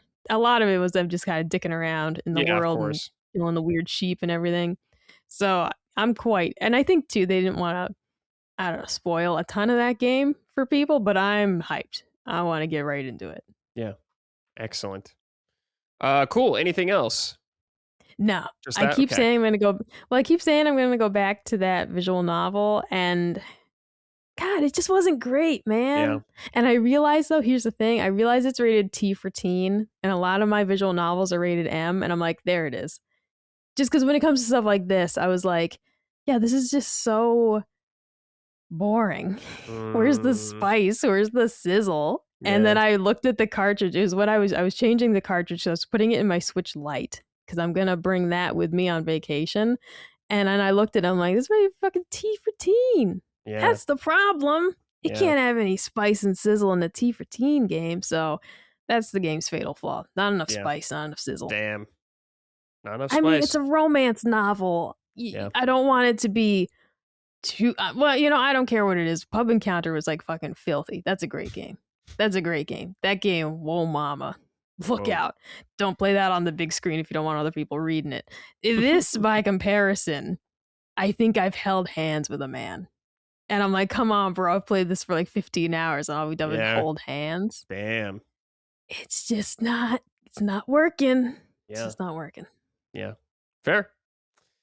Okay, for me, quickly, I've been playing Final Fantasy VII, the original, very slowly on my own. Why are you doing this? Getting ready for the next thing, and I'm making a video on it. You're a terrorist. You're a terrorist. Why am I a terrorist? It's like one of, if not my favorite games of all time. You're doing this on purpose. I'm going to make a video on it too. And, well, I've got to play through all of them before Revelations comes out, so that's the way it is. So get ready for that with Colin. This game is still exquisite. It's the fucking GOAT. Credible cast, credible battle system, wonderful music, captivating locations. Chef's kiss right now. I'm at Dine, if you guys know the game. I'm about to do the Dine boss fight. So that's where I'm at with that. Also, been playing a lot of Big Walk with the boys, with like Dustin, Ben, Lockmort, and our friend Justin. And that game rules. I love that game. It is basically you with your pals on an island just solving puzzles and just weird, fun ways of how you communicate to get these things done. And the island you're on is pretty big, and navigating it can be kind of tricky sometimes. As you progress in the game, you can unlock things to help you get around the island easier, like tunnels. Later on, you get to unlock a train that you can ride, and there's a bell on it, and you can hit it and honk the horn and all that kind of stuff, which is really fun and goofy. And the best way to play this game is with proximity chat. Don't be in a Discord call the entire time if you're going to play this game. Proximity chat only, because it is fun when you're near someone, you talk to them, but they're far away, you can't hear them, because you can get separated from each other kind of easily, and finding out how to get back to each other and try to communicate is really fun. There's tools to help you with this. There's like walkie-talkies you can get. But if you fall, sometimes you fall and that walkie-talkie can just go flying when you fall. And if you're in the dark, oh boy, you could be totally lost. That happened to me. I got lost in the dark for like 20 minutes from everybody. Oh my God. But luckily someone found like a flare gun and they shot up a flare and I could see it in the sky. So I was like, okay, they're in that direction. So that was really cool. I really like that. But the whole game is basically you solving puzzles together, and like some of them you can talk to each other, but sometimes you can't, depending where you are. Like, for example, one of them is with like a bunch of cards, basically with symbols on them. And you need to have someone hold up a card and for people to see the card and communicate which card is which and put in what order. So you're trying to figure out saying like, that's the right card. So someone would like hold up the card and someone would point at it or do a symbol to like communicate that is the correct card or something like that. And watching all of us like shake our heads like, no, no, no, no, no. Or like up and down, yes, yes, yes, is super funny. And like when you get mad at someone, you're like pounding on the glass or something like that, just letting them know. It's so good. There was one fun puzzle too, or it's not all puzzles. There's like obstacles. Like one of them is we put like a thing on Ben's head so Ben could not see, but he had to go through like a obstacle course basically. And we had to yell and guide him through it while he couldn't see, which is really fun. And if he falls, of course he falls down like a huge gap. You can't die in the game or anything like that, so you don't have to worry about that. You don't got to worry about anything killing you. So it's just about getting through the game, solving puzzles and all that kind of stuff. I kind of wish there was a little bit more room for shenanigans. Like you could pick someone up, but you can't like throw them. I wish you could just pick up one of your friends and just fucking throw them off a huge mountain or something like that.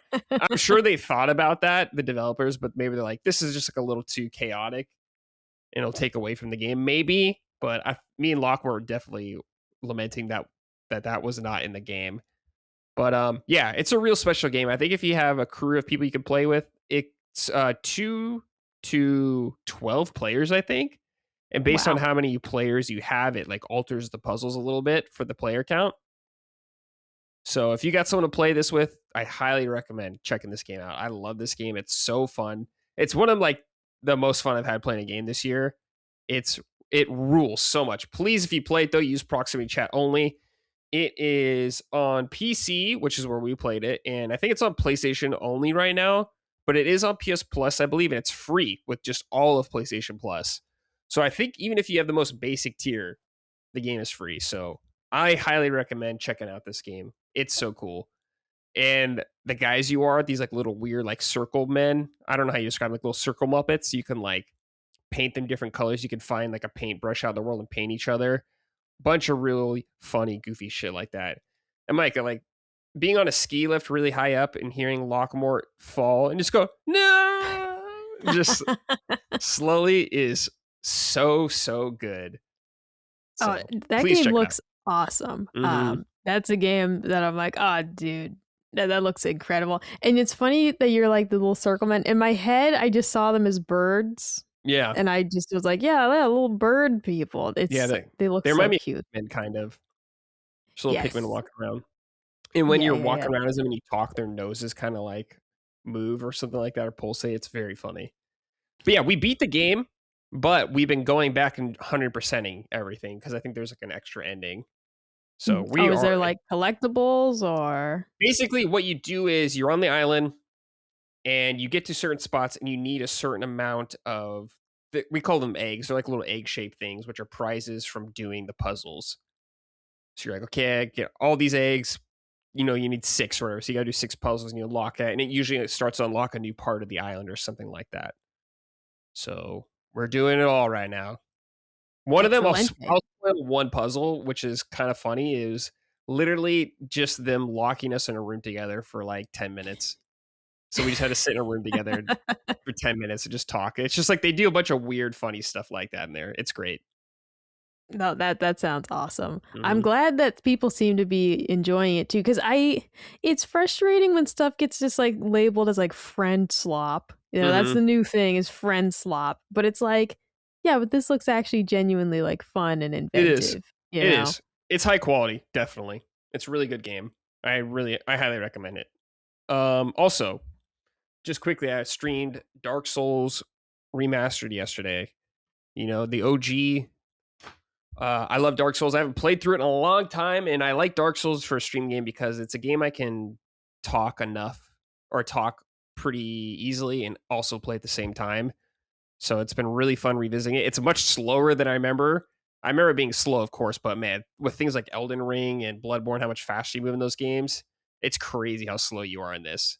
It's still really fun and one of the best games ever, but it is a lot slower. And just for anyone, I'm at Blight Town now. So if you know Dark Souls, you know what's up. It's a nightmare, basically, Micah, is where I'm at right now. But game Yeah, still rules.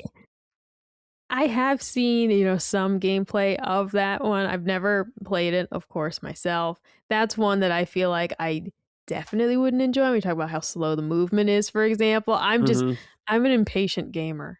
Yeah, you're slow. I'm just like slap dashing and running around. Like that's my style. Yeah, you wouldn't like it then. Yeah, because you are slow and everything's very deliberate. I have this Oh, we game. do things a little more deliberately. Yeah, I have this game on like every platform. I have a Switch version of it, and I have a Xbox version of it as well that I haven't even opened. I think I have the PC version too, but You have this, triples of the Dark Souls. yeah, and I have the PS3 version of the original Dark Souls as well. So it's just that Wow. game. It's just that Drowning game. in Dark Souls and all these Dark Souls, and you're still going back to play Final Fantasy VII. On my own. Boo hiss. Yeah. Final Fantasy 7 is like my favorite game ever, if not one of. So It's okay. Everyone's allowed to have faults, and you don't have many, but there it is. that I like Final Fantasy 7, Mike, I'm gonna kill you. You like it too much. Too much, all right. You're not supposed to like it that much. Yeah, I mean, okay. Barrett's cool and all. Barrett's the best. Barrett is cool, yeah. I like Barrett a lot. Yeah, Barrett is cool. All right. Mike, let's get back into a little bit of news stories real quick here. Team Atsuno is aware of Octopath Traveler 3's expectations. So this is the team that makes Octopath. I think they made Elliot. I think that's the same team. But I'm gonna read this from my Nintendo News. Octopath Traveler 2 was a well-received sequel to the original Octopath Traveler game and released on a variety of different formats. In an interview with Team Asano, says that the team is fully aware the expectations of Octopath Traveler 3 are incredibly high, but it's sadly they don't have anything to announce at present saying, quote, "We generally feel fans' expectations. Just wanted to convey that." Team Asano says it knows it needs to nail the third game in the series, saying if they're going to do it, we're going to push it to the limit. And I encourage fans to keep looking forward to what comes next. So this game's not announced. It's going to happen though, pretty much. So that's pretty much to me a soft confirmation of Octopath Traveler 3. Mike, as Octopath 2 enjoyer, what do you think? God, I mean, I was happy with the changes that they made in Octopath 2. I liked that game a lot. The first one is still my favorite in terms of the cast of characters. They did make a lot of improvements in 2 though that I think would and should attract, more people in sort of trying to tie the party together a little bit more and having them be more like friends versus just traveling companions, for example.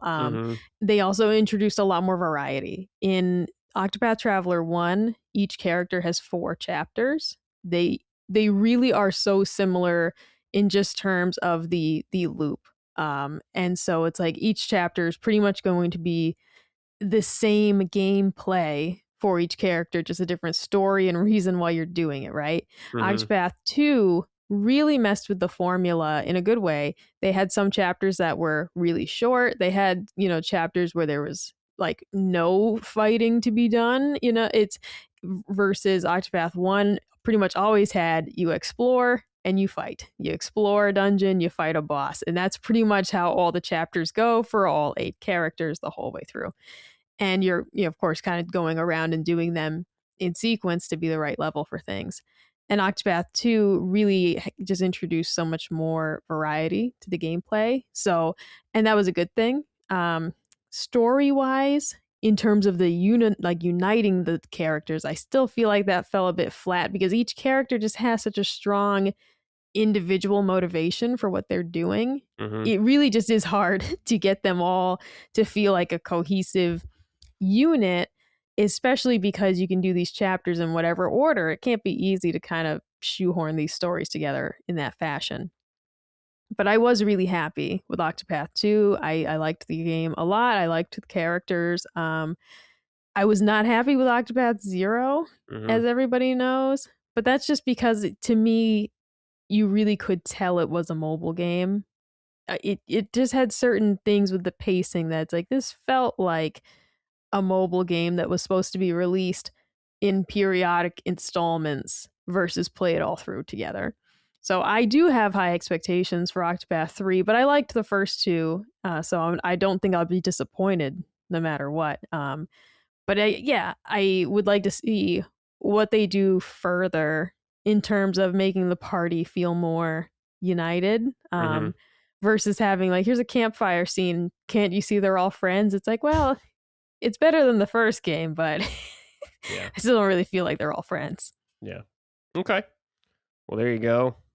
Next up, this was a surprise, I guess, kind of. Shadowdropped. Lord of the Rings, War in the North, Legacy Edition is out now. I'm going to read this off Gamatsu.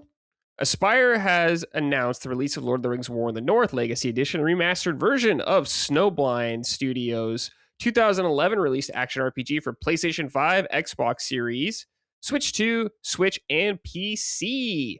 Game's like $20, basically. I'm looking at it on Steam right now. It's on sale for $18. I never played this game when it came out. Oh, see, I was waiting for you to tell me if I should get it because I don't know anything about I it. don't know. Yeah, I've never played it, but I think I'm going to get it because Lockmore messaged me about it. I think he wants to play it. So I believe it's a yeah? co-op game, or has co-op at Ah. least. Oh, okay, because I'm So like, if it has to be co-op, I'm out. But if it's no, an I don't think option, it has to be, but I think it's an option. all So right. definitely going to play it up. So I don't know a lot about it, but I don't know. Lord of the Rings, dude, kind of always down. Same, you know. So Yeah. I'll probably get this as well. Yeah, I was waiting for you to tell me how amazing it was and to tell me that it was like a life-changing moment for you. But this could be fun for both of us to find out if we like this game together. Yeah. Yeah. I can't say for sure, so don't take my word for it, but $20 seems like a fair price. And it's Oh probably on yeah, I sale on mean, other platforms too right these now. days you can't get a pizza at Domino's for $20, so I'll buy a game. Yeah. Yeah. Yeah. Killing some orcs, dude. Always fun. Always fun. I'll try it. I will definitely try it. So Yeah. add this to the list of things I'm gonna try, Yeah. There's a and new you trailer can out. hold me to it. Yeah. For if you want to see it. But yeah, it's on Switch. Switch 2. There you go. Cool. Just a nice little feel good announcement. All right. Also, quick little thing here as well. P Studios producer, which is Persona, wants Persona 1 and 2 remakes to happen. So, as we know, we have Persona 4 coming out. What is it called? Revival, I believe, Yes. coming out next year. We had Persona 3 Reload last year. I'm going to read this at, what is that, at the very bottom? Yeah, I'm going to read this from the website Gamer Braves. They had an interview with the producer. It says, looking beyond Persona 4, asked whether fans might eventually see remakes of the first two Persona games given the studio's recent trend, or whether focus is shifting towards Persona 6, Wada didn't give a definitive answer. He's, quote, at this point, I can't say for sure, but personally, I think it's something we should definitely do. I think we have to do it, he said. So, there you go. In my opinion, I feel like they're going to do something with Persona 1 and 2. I don't know the scale of those remakes because I'm not super familiar with Persona 1 and 2, but I know they are PS1 games for the most part with some, I think there's PSP ports, but kind of Persona 3, I think, is where Persona became what we know it as today, basically. So I'm really, really curious to see how they'll handle that. If they'll do both remakes in one game or like two in a package, or they'll be completely separate. I'm not sure, but exciting news nonetheless, because I would like to play them. I've never played them, so I'm down. What about you, Micah? Oh, most definitely. So, yeah, I started with Persona 5. It's the first one I ever played. I went back and played 4 Golden on Vita. And then when 3 came out, they didn't put it on Switch. So I played 3 Portable on Right, yeah. Switch instead of 3 Reload. And I loved it. That version was fine. The story was fantastic. I'm all in on Persona. So I'd love to play the even earlier ones and see what's different. That's something that's like, yeah, modernize it a little bit, but I would want to see like, yeah, how did the series progress? How Mm-hmm. like what was the original game like? Um that's one I definitely would like to see. Same with like Witcher 1, for example. I'm dying Mm. for them to remake Witcher 1 just because I'm like, I just Weren't they want to doing know. that? I'm trying to They see. I'll look it were. up. I feel like it's gone silent at this point. I just haven't heard an update in quite some time, But that's something because like I love Witcher 2 and 3. And so I'm like, Yes. dude, I want to play the first one someday. But I don't know if I haven't heard an update in a while. Yeah, it's Fool's Theory is the studio making it, being developed by Fool's Theory. I'm trying to remember, yeah, when the last update on this Hurry! was. I'm getting impatient. Are you Yeah, making me wait? so we had little to no technical knowledge preserved from that time. Oh man, that's so funny. But yeah, apparently it's coming. I don't know if it'll come out before 4 or whatnot, but I would like to replay Witcher 1. It's I played. never gonna come out, is Oh, the don't say answer. that. Don't say that. I played through Witcher 1, the enhanced edition on PC back in the day. And it was cool back in the day. But I remember 2 being like a huge leap where I was like, whoa. Then of course Hmm. 3 was like, whoa. I mean, So 3 sold me on the entire thing. Then I mhm. went back and played 2. I've read the fucking books. I Yeah, adore The you're Witcher in. and its universe. I like Andrei Sapkowski's other books as well. He's just fucking great. So, yeah, I am just like my indignation at them making Cyberpunk was like, what are you doing? Stop. That more Witcher, please. No. And I'm Yeah, glad everyone liked it. I'm glad it wasn't a waste of time, except for me. except for But you. like, stop that. No. Go make Witcher, please. Well, you're getting 2 Witcher games now. Allegedly. Allegedly. Allegedly. Allegedly. And if Witcher 4, so help me God, if there's something wrong with it, so help me Oof. God. Yeah. I've been waiting a long time for this. Yeah, we'll see, I guess. Who the hell knows with them? Like if they have like a fucking cyberpunk style, like it's fucking broken, please wait a month to play it. I might just pass away. Yeah, I might not that's gonna survive. hurt. It's gonna hurt. All right. Let's do some closing questions from the audience. This is from Lawrence. Hey, Punching Up crew. I wanted to ask, have you ever set your Switch up to use on the treadmill? I'm still yet to buy a Switch, but with the recent addition to my standing desk, a walking pad, I considered adding a Switch 2 to help get my morning setup. Seems like a perfect use case with Joy-Cons. What say you? So I don't have a walking pad. I do have an exercise bike. I tend though to use that time strictly for catching up on YouTube videos. There are though people in our Discord who like there's Iron Rook, uses Mm-hmm. his Switch while he rides his exercise bike, for example. There's definitely someone else who mentioned, yeah, using the Joy Cons while on like a walking pad. I've seen people on Twitter saying the same. So it's like, it's not a setup I've done because I do just strictly, that's my time to catch up on all my YouTube Mm-hmm. stuff, like my 2-hour bike rides each week. And I would just, catch up on that. I feel like I might get a little motion sick if I tried to game Sure. while biking because my exercise bike originally, I stopped paying for it, but it originally came with an app where you could do like the virtual rides and Mm-hmm. like it kept up with your speed and like you choose a location and like ride. I'm riding through Italy. Wow. It made me so fucking sick. Yeah, I was like, oh, I can't do that. And gaming, I was like, nope, Yeah. my brain doesn't like this. So I'm strictly watching TV while I bike. Yeah, I don't have any experience with that either. I might get motion sick as well, but it might be something you get more used to as you're doing it. But if you have it like somewhere you can set it on like the little kickstand thing, I'm sure it's fine.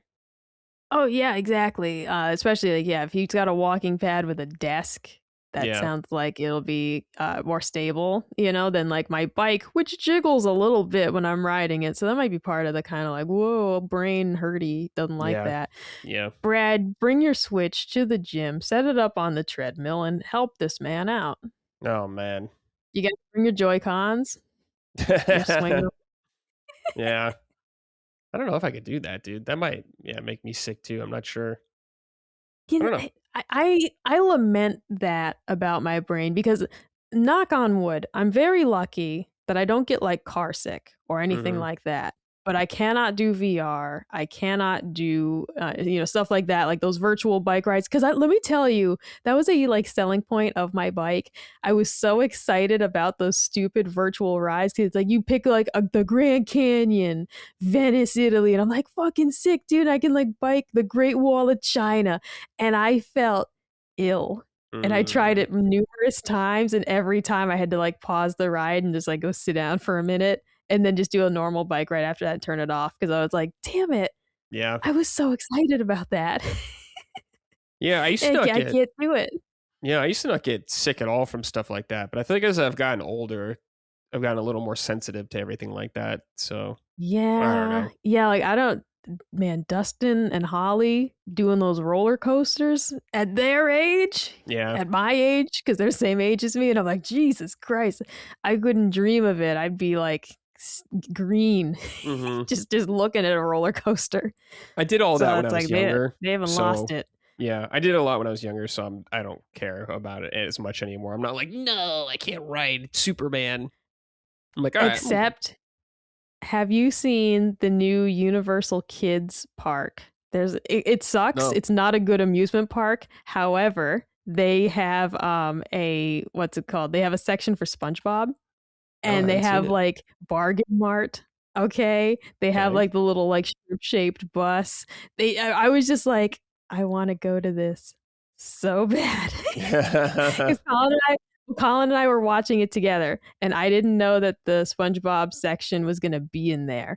And then when they got to it, and I was like, "Oh my god!" They had like a cutout of Larry the Lobster. They had Glove World. They had Glove World. Wow. I was like, "Oh my god!" I was like freaking out. I was like, "We got to go to this place. It's literally Universal Kids. It's amusement park for small children because it kind of sucks. Like the rides aren't very good. They have this horrible Shrek ride. We watched this hilarious video where the guy did a tour of the park, and like the Shrek ride is awful. Yeah. The food looked pretty good though, but I was just like, dude, I want to go to Glove World so bad. Yeah. Glove World, dude. Do they have Weenie Hut Juniors? They didn't, but they had Goofy Goobers as the Okay. restaurant. That's So cool. I'm like, and you can get the gooberberry sundae. And I was like, oh my God, I can't have ice cream anymore, but I'd order it and feel sick later. I don't care. Yeah. Yeah. This is definitely like a little kids park little thing. Oh, That's it's Squidward. like shitty. Yeah, they It's like it's literally just a very bad amusement park. Like the rides are, yeah. and apparently, the prevailing theory is that the city wouldn't let them do some of the rides they wanted. The city wouldn't approve any of like the dark rides, like where like you're in a room type, and Why? so everything. I don't know. But so they were limited to kind of doing these outdoor rides, and I'm going to say like more practical rides versus like at Yeah. a experience type deal. And so I found that interesting, but I was like, oh my God, I want to go to the SpongeBob section so Yeah. bad. Yeah, man. Trying to look at like the park as well. Yeah, it's like a bunch of It's water shit. stuff.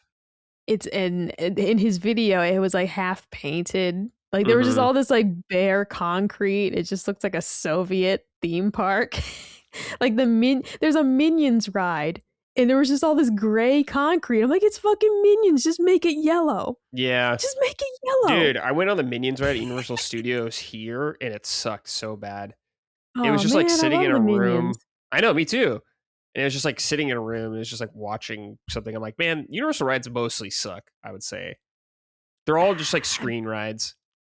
I've never been, so I can't speak to it, but I would be disappointed because this Minions ride looked kind of cool. It was like you're on this like it's like a little raft and it kind of Oh, okay. spins, and That's cooler. but that looked fun. But the surroundings was like dirty brown water and gray concrete, and it's like just spray paint it yellow for Yeah. God's sakes. Or even things like the names of things were just really boring. Yes.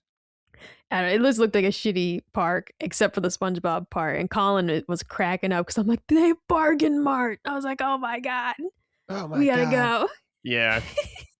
Yeah, I'm looking at the ride. Yeah, this looks like the one I did, which sucked.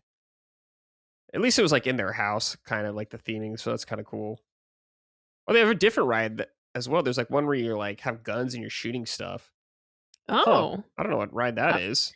I wonder what's been added since this guy did his video. Because we watch random stuff like this. We watch this one guy who tours like dead malls. Sometimes the Mm-hmm. malls are still alive. He went to my mall that I used to go to as a kid, which was really fun because Colin and I got to experience that together. I'm like, this is my mall, dude. Like, that guy is Flea Bitten Adventures. Really great channel. He's awesome. And then we just like we get recommended various things, and this was another one that came up. This guy tours amusement parks. I don't remember his name, I'm sorry. But Yeah, YouTube, that algorithm, they know us. they do. They know us real well. They sure do.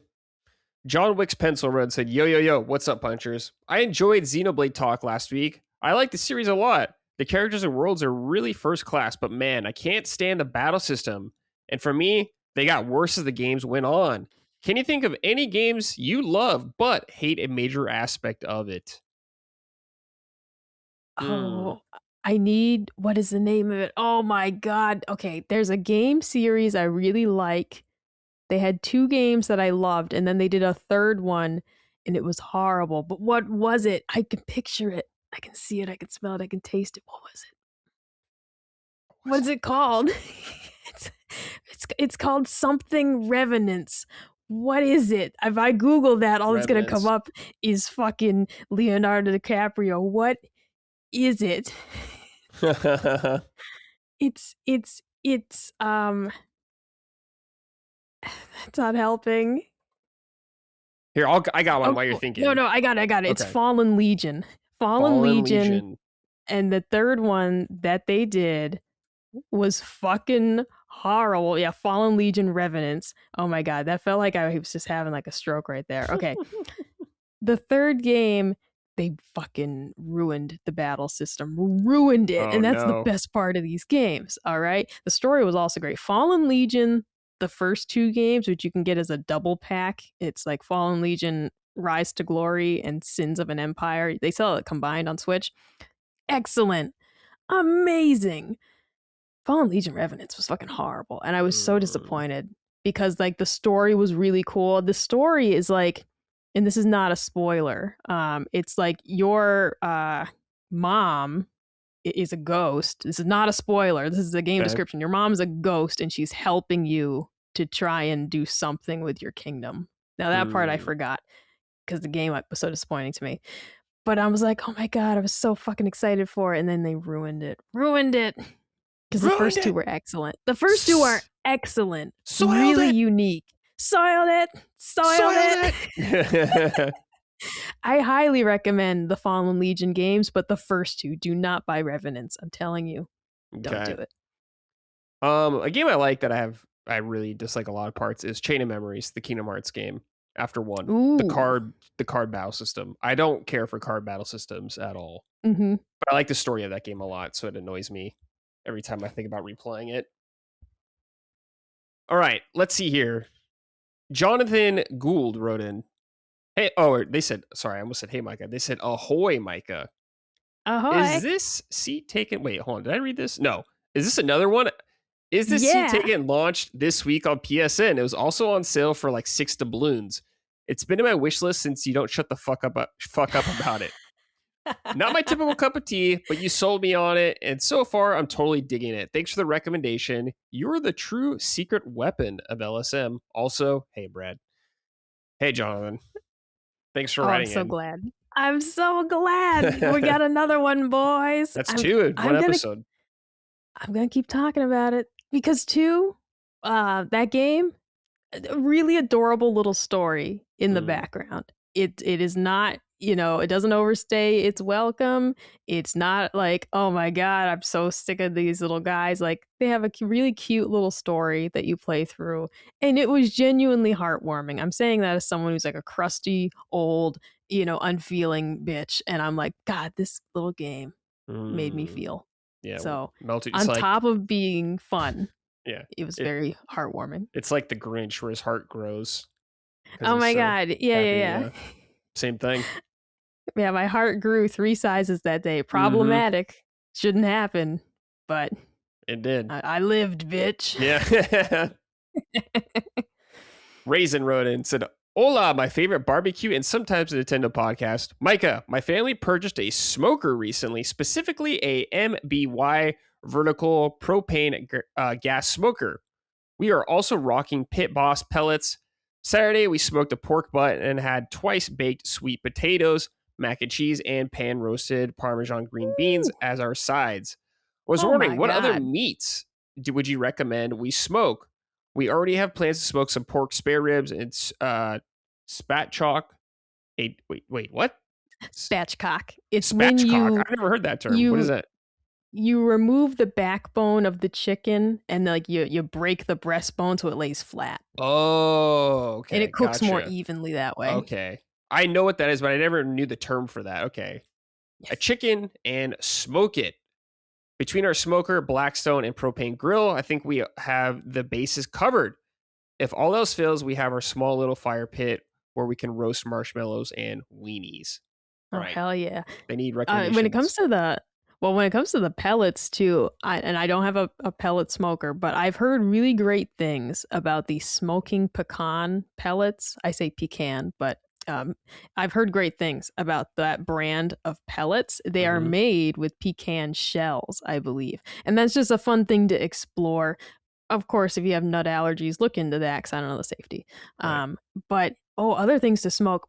I mean, you've covered a lot of the bases. One of my favorite things is smoking chuck roast because you can do it like a mini brisket, which I like for Colin and I because a one whole brisket's way too much for two Hmm. people. Um, you can also do chuck roast as shredded beef. So like you smoke it part of the way and then braise it in a little liquid and like shred it for sandwiches. That's always great. Beef short ribs is another favorite. I don't mean the Korean style like flanken ribs that you see, not those, but the short ribs that look like little cubes of meat. Those and they can be really expensive, but if you know where to shop, like I usually find them at BJ's. If you shop at Costco or Sam's, they'll be a lot more reasonable if you can get like a club pack versus just buying four of them at Publix. But that's another favorite thing to do on the smoker is those beef short ribs. Oh my god. It's Okay. so good. So decadent. So decadent. Oh my god. I mean, are you a short rib fan? Because some people find them too rich. I love short I don't know. ribs. It's been a long time since I've had them, so I can't say for sure. God, I love beef. I love I beef, love beef man. too. Like Yeah. I'm someone who's like my sister-in-law like don't eat beef or pork, and I'm just like can't do it. Mm, Can't do it. yeah. I love chicken. We eat a lot of chicken for the health, but beef, Beef is good. God, there ain't nothing like beef. Video game Bard wrote and said, "Hello, punch emos. Punch emos. With the success of Splatoon Raiders both critically and commercially, does this now become the way forward for the franchise? Raiders serves as a major expansion on the co-op concept of Salmon Run from previous entries. Does the franchise focus specifically on solo and co-op going forward? Will multiplayer become a secondary aspect of the franchise as opposed to the primary? I don't know about you guys, but if the next Splatoon game is just multiplayer and doesn't include a deep Raiders esque solo slash co op, I would certainly be disappointed, and so too would many new fans of the franchise that have only played Raiders. Also, is there another next step in addition to what they've done or what they've done here? In my mind, the perfect Splatoon game would include a PvP multiplayer, Raiders co-op, and some more dedicated single-player narrative open world a la Breath of the Wild. Thanks for all the great content and good vibes. Didn't was it 2 or 3 have like the salmon run thing and multiplayer and single player? Right, right. So that where these come from? Yeah, Salmon Run. That might have been Splatoon 2 that had Okay. Salmon Run, and then yeah, okay. Salmon Run is a co-op multiplayer mode in Splatoon 2, and then because the Octoling expansion thing that was part of okay, also Splatoon 2. Yeah. Okay. You're in, it says you're an amnesiac octoling navigating an 80 mission underground test facility. So Hmm. that had a whole other, yeah, kind of thing going on there. I kind of want them to stay separate, if I'm being honest. Sure. I think I think with clear marketing and what you communicate, what you're selling, I don't think it's going to be a problem for buyers. I feel like this game has plenty of content to be a standalone title. And then you do a follow up Splatoon Raiders game later with, let's say we do Splatoon 4 and you have a Yeah. new, characters, and then we can do a Raiders for them or whatever. But I kind of want them to stay separate, partly because I'm kind of out on the Splatoon multiplayer. Just, I don't play multiplayer as much these days. I'm not in that competitive spirit like I used to be. Like, I was heavily considering getting that, Black Ops 2 port, that Mm-hmm. they did. And I'm just like, God, I don't feel like being angry today. I don't feel like doing this. I don't got that dog in me right now. Yeah. So I personally would rather just spend the money on just the single player portion of this and enjoy that, and not necessarily get like an all-in-one package that also has Splatoon multiplayer. Yeah. Yeah, I agree with you. I think Splatoon 4 you can just kind of do like you're saying, the things that we know from the main ones, just improve upon them. Then again, down the line, little spin-off Splatoon Raiders too. Yeah, I agree. Because I also feel like we could get Raiders games more often than Mm-hmm. we will get base Splatoon games. If we tie all this together, we're gonna go years like without getting a new one, because what they've done with like Splatoon Online, it's like, well, yeah, we do different events and everything, but Splatoon 3 is still the Splatoon. That's Yeah. still the one to play. So I wouldn't want to wait that long in between getting like these Raiders titles. I feel like maybe they could do these faster.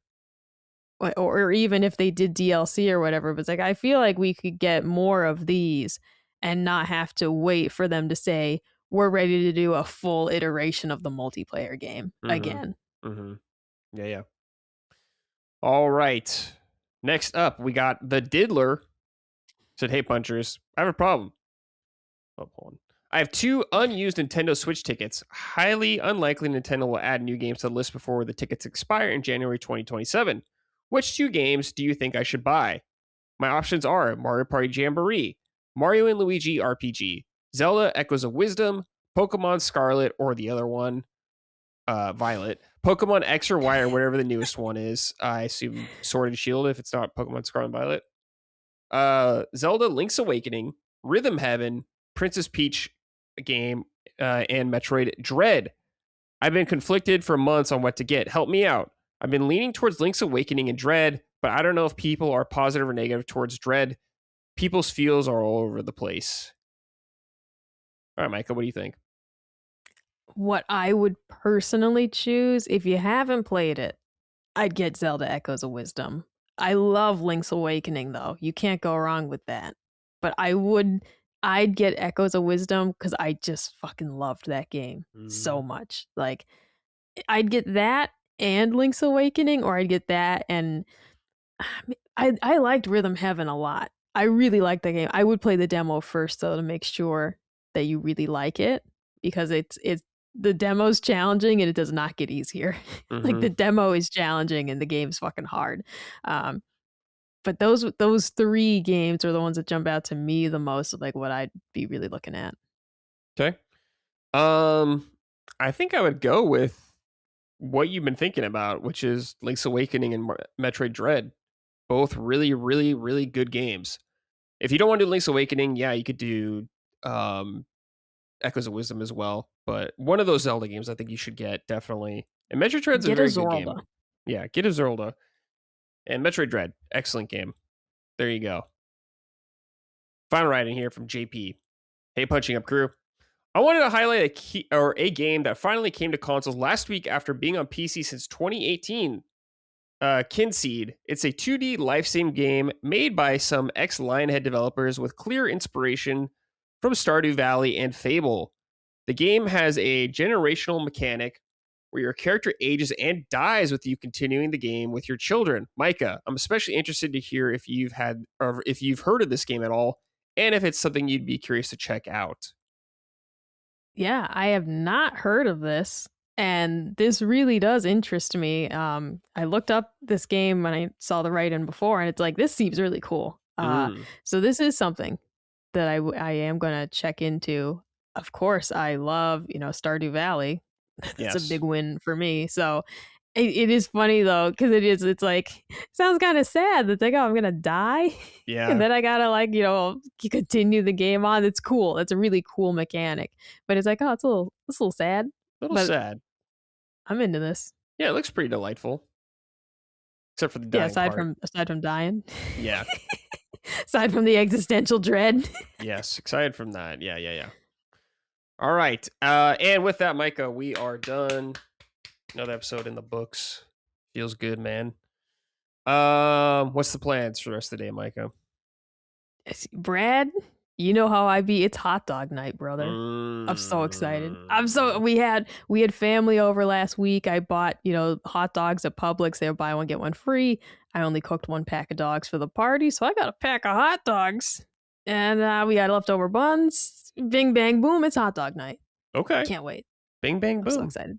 Okay, lovely. Dude, hot dog night's an event in this house. I've been waiting all day for hot dog night. Dude, hot dog night, always good night. Always. Yeah. Definitely. Yeah. And for the people who are like, you guys eat garbage 24/7, it's like, this is a special night, all right? Like previous to this, it's like we've been eating a lot of chicken, all right? We've been eating well, a lot of veggies, all right? We eat like pretty healthy, but I only talk about fun food. Because do you want to hear about, I don't know, like grilled corn on the cob? No, you don't want to hear about that. No. You want to hear about hot dog night. Yeah, got hot dog night. All right, that's sick, dude. I love hot dogs. Have you been to Hot Dog Johnny's yet? No. I looked, you know what's funny? I looked up Hot Dog Johnny's a while ago. I was like, is it Hot Dog Johnny's? And I was looking and I was like, why is it so far away? I must have done like a different name or something like that. Because I was like, I thought Hot Dog Johnny's was in Anaheim. Yeah. I mean, maybe unless it's gone. God forbid. It's not like I'm in California very often. Right, yeah. God rest her if she's New no longer Jersey, there. New York. Oh, yeah, no, that ain't right. Yeah, it's like, I'm looking at Hot Dog Johnny's Anaheim. Or let's say near me. How about that? Let's see what it pulls up. There is no Hot Dog Johnny's near Irvine, California. Okay. Well, yep. I don't know. It's too bad. We'll have to figure that out. That's really too bad. You missed out. Too bad. Yeah. Hot Dogs Johnny out of business or something. Or it was a lie. Would I do that to you? Would I lie about a hot dog place? I don't know. I think you're misinformed, perhaps. That's more likely. I'll tell you the truth right now, Brad. I made it up. Did you? from the moment during that stream when I was like, you ever been to Hot Dog Johnny's in Anaheim? I thought you were going to be like, there's no Hot Dog Johnny's. And then you were like, that sounds pretty cool. Anaheim is like far enough where I don't go there very often. Oh my God. Colin was like, why are you doing this to Brad? Like, I like hot dogs. He was like, are you still talking about Hot Dog Johnny's on the shows? There's like no good hot dog spots near me, man. There was a hot dog place at my old mall. There was a hot dog place. It was called Just Doggin' It. And the hot dogs were excellent. The place did not last long, though. I don't know. I guess people didn't want a hot dog at the mall. Closed down pretty shortly after, but Just Doggin' It was fantastic. Yeah, there used to be a place I liked called Jerry's Woodfire Dogs, which was really good. Yeah. Alas, also gone. Hurts, man. Fucking hurts, Just like dude. Hot Dog Johnny's. Just like Hot Dog Johnny's. Now I'm sad. All right, let's get out of here. You should go get a hot dog to feel better. Maybe. I got to find a spot to get a good hot dog. Yeah, got to think about it. The best place is your home. I'm going to try air frying them sometime. That's true. I saw that online. Yeah, let me know how that goes. I haven't tried that either. Okay. I will. Cool. And with that, we're out of here, guys. Thanks for watching, listening. We'll see you next week. Take care and goodbye. Punching Up, a Nintendo podcast, is a product of Last Stand Media and Colin's Last Stand LLC and is proudly recorded in the USA. The show is written and hosted by me, Bradley Ellis. My co-hosts are Gene Park and Micah Moriarty. The show is edited and produced by Dustin Furman. All of Last Stand's theme music is by Ramon Narvaez. Punching Up, along with the rest of Last Stand's media shows, are fan-funded on Patreon at patreon.com/laststandmedia. The following names are at the producer level on Patreon, our highest tier, and we're grateful for your kind contributions and generosity to our independent endeavor. Thank you.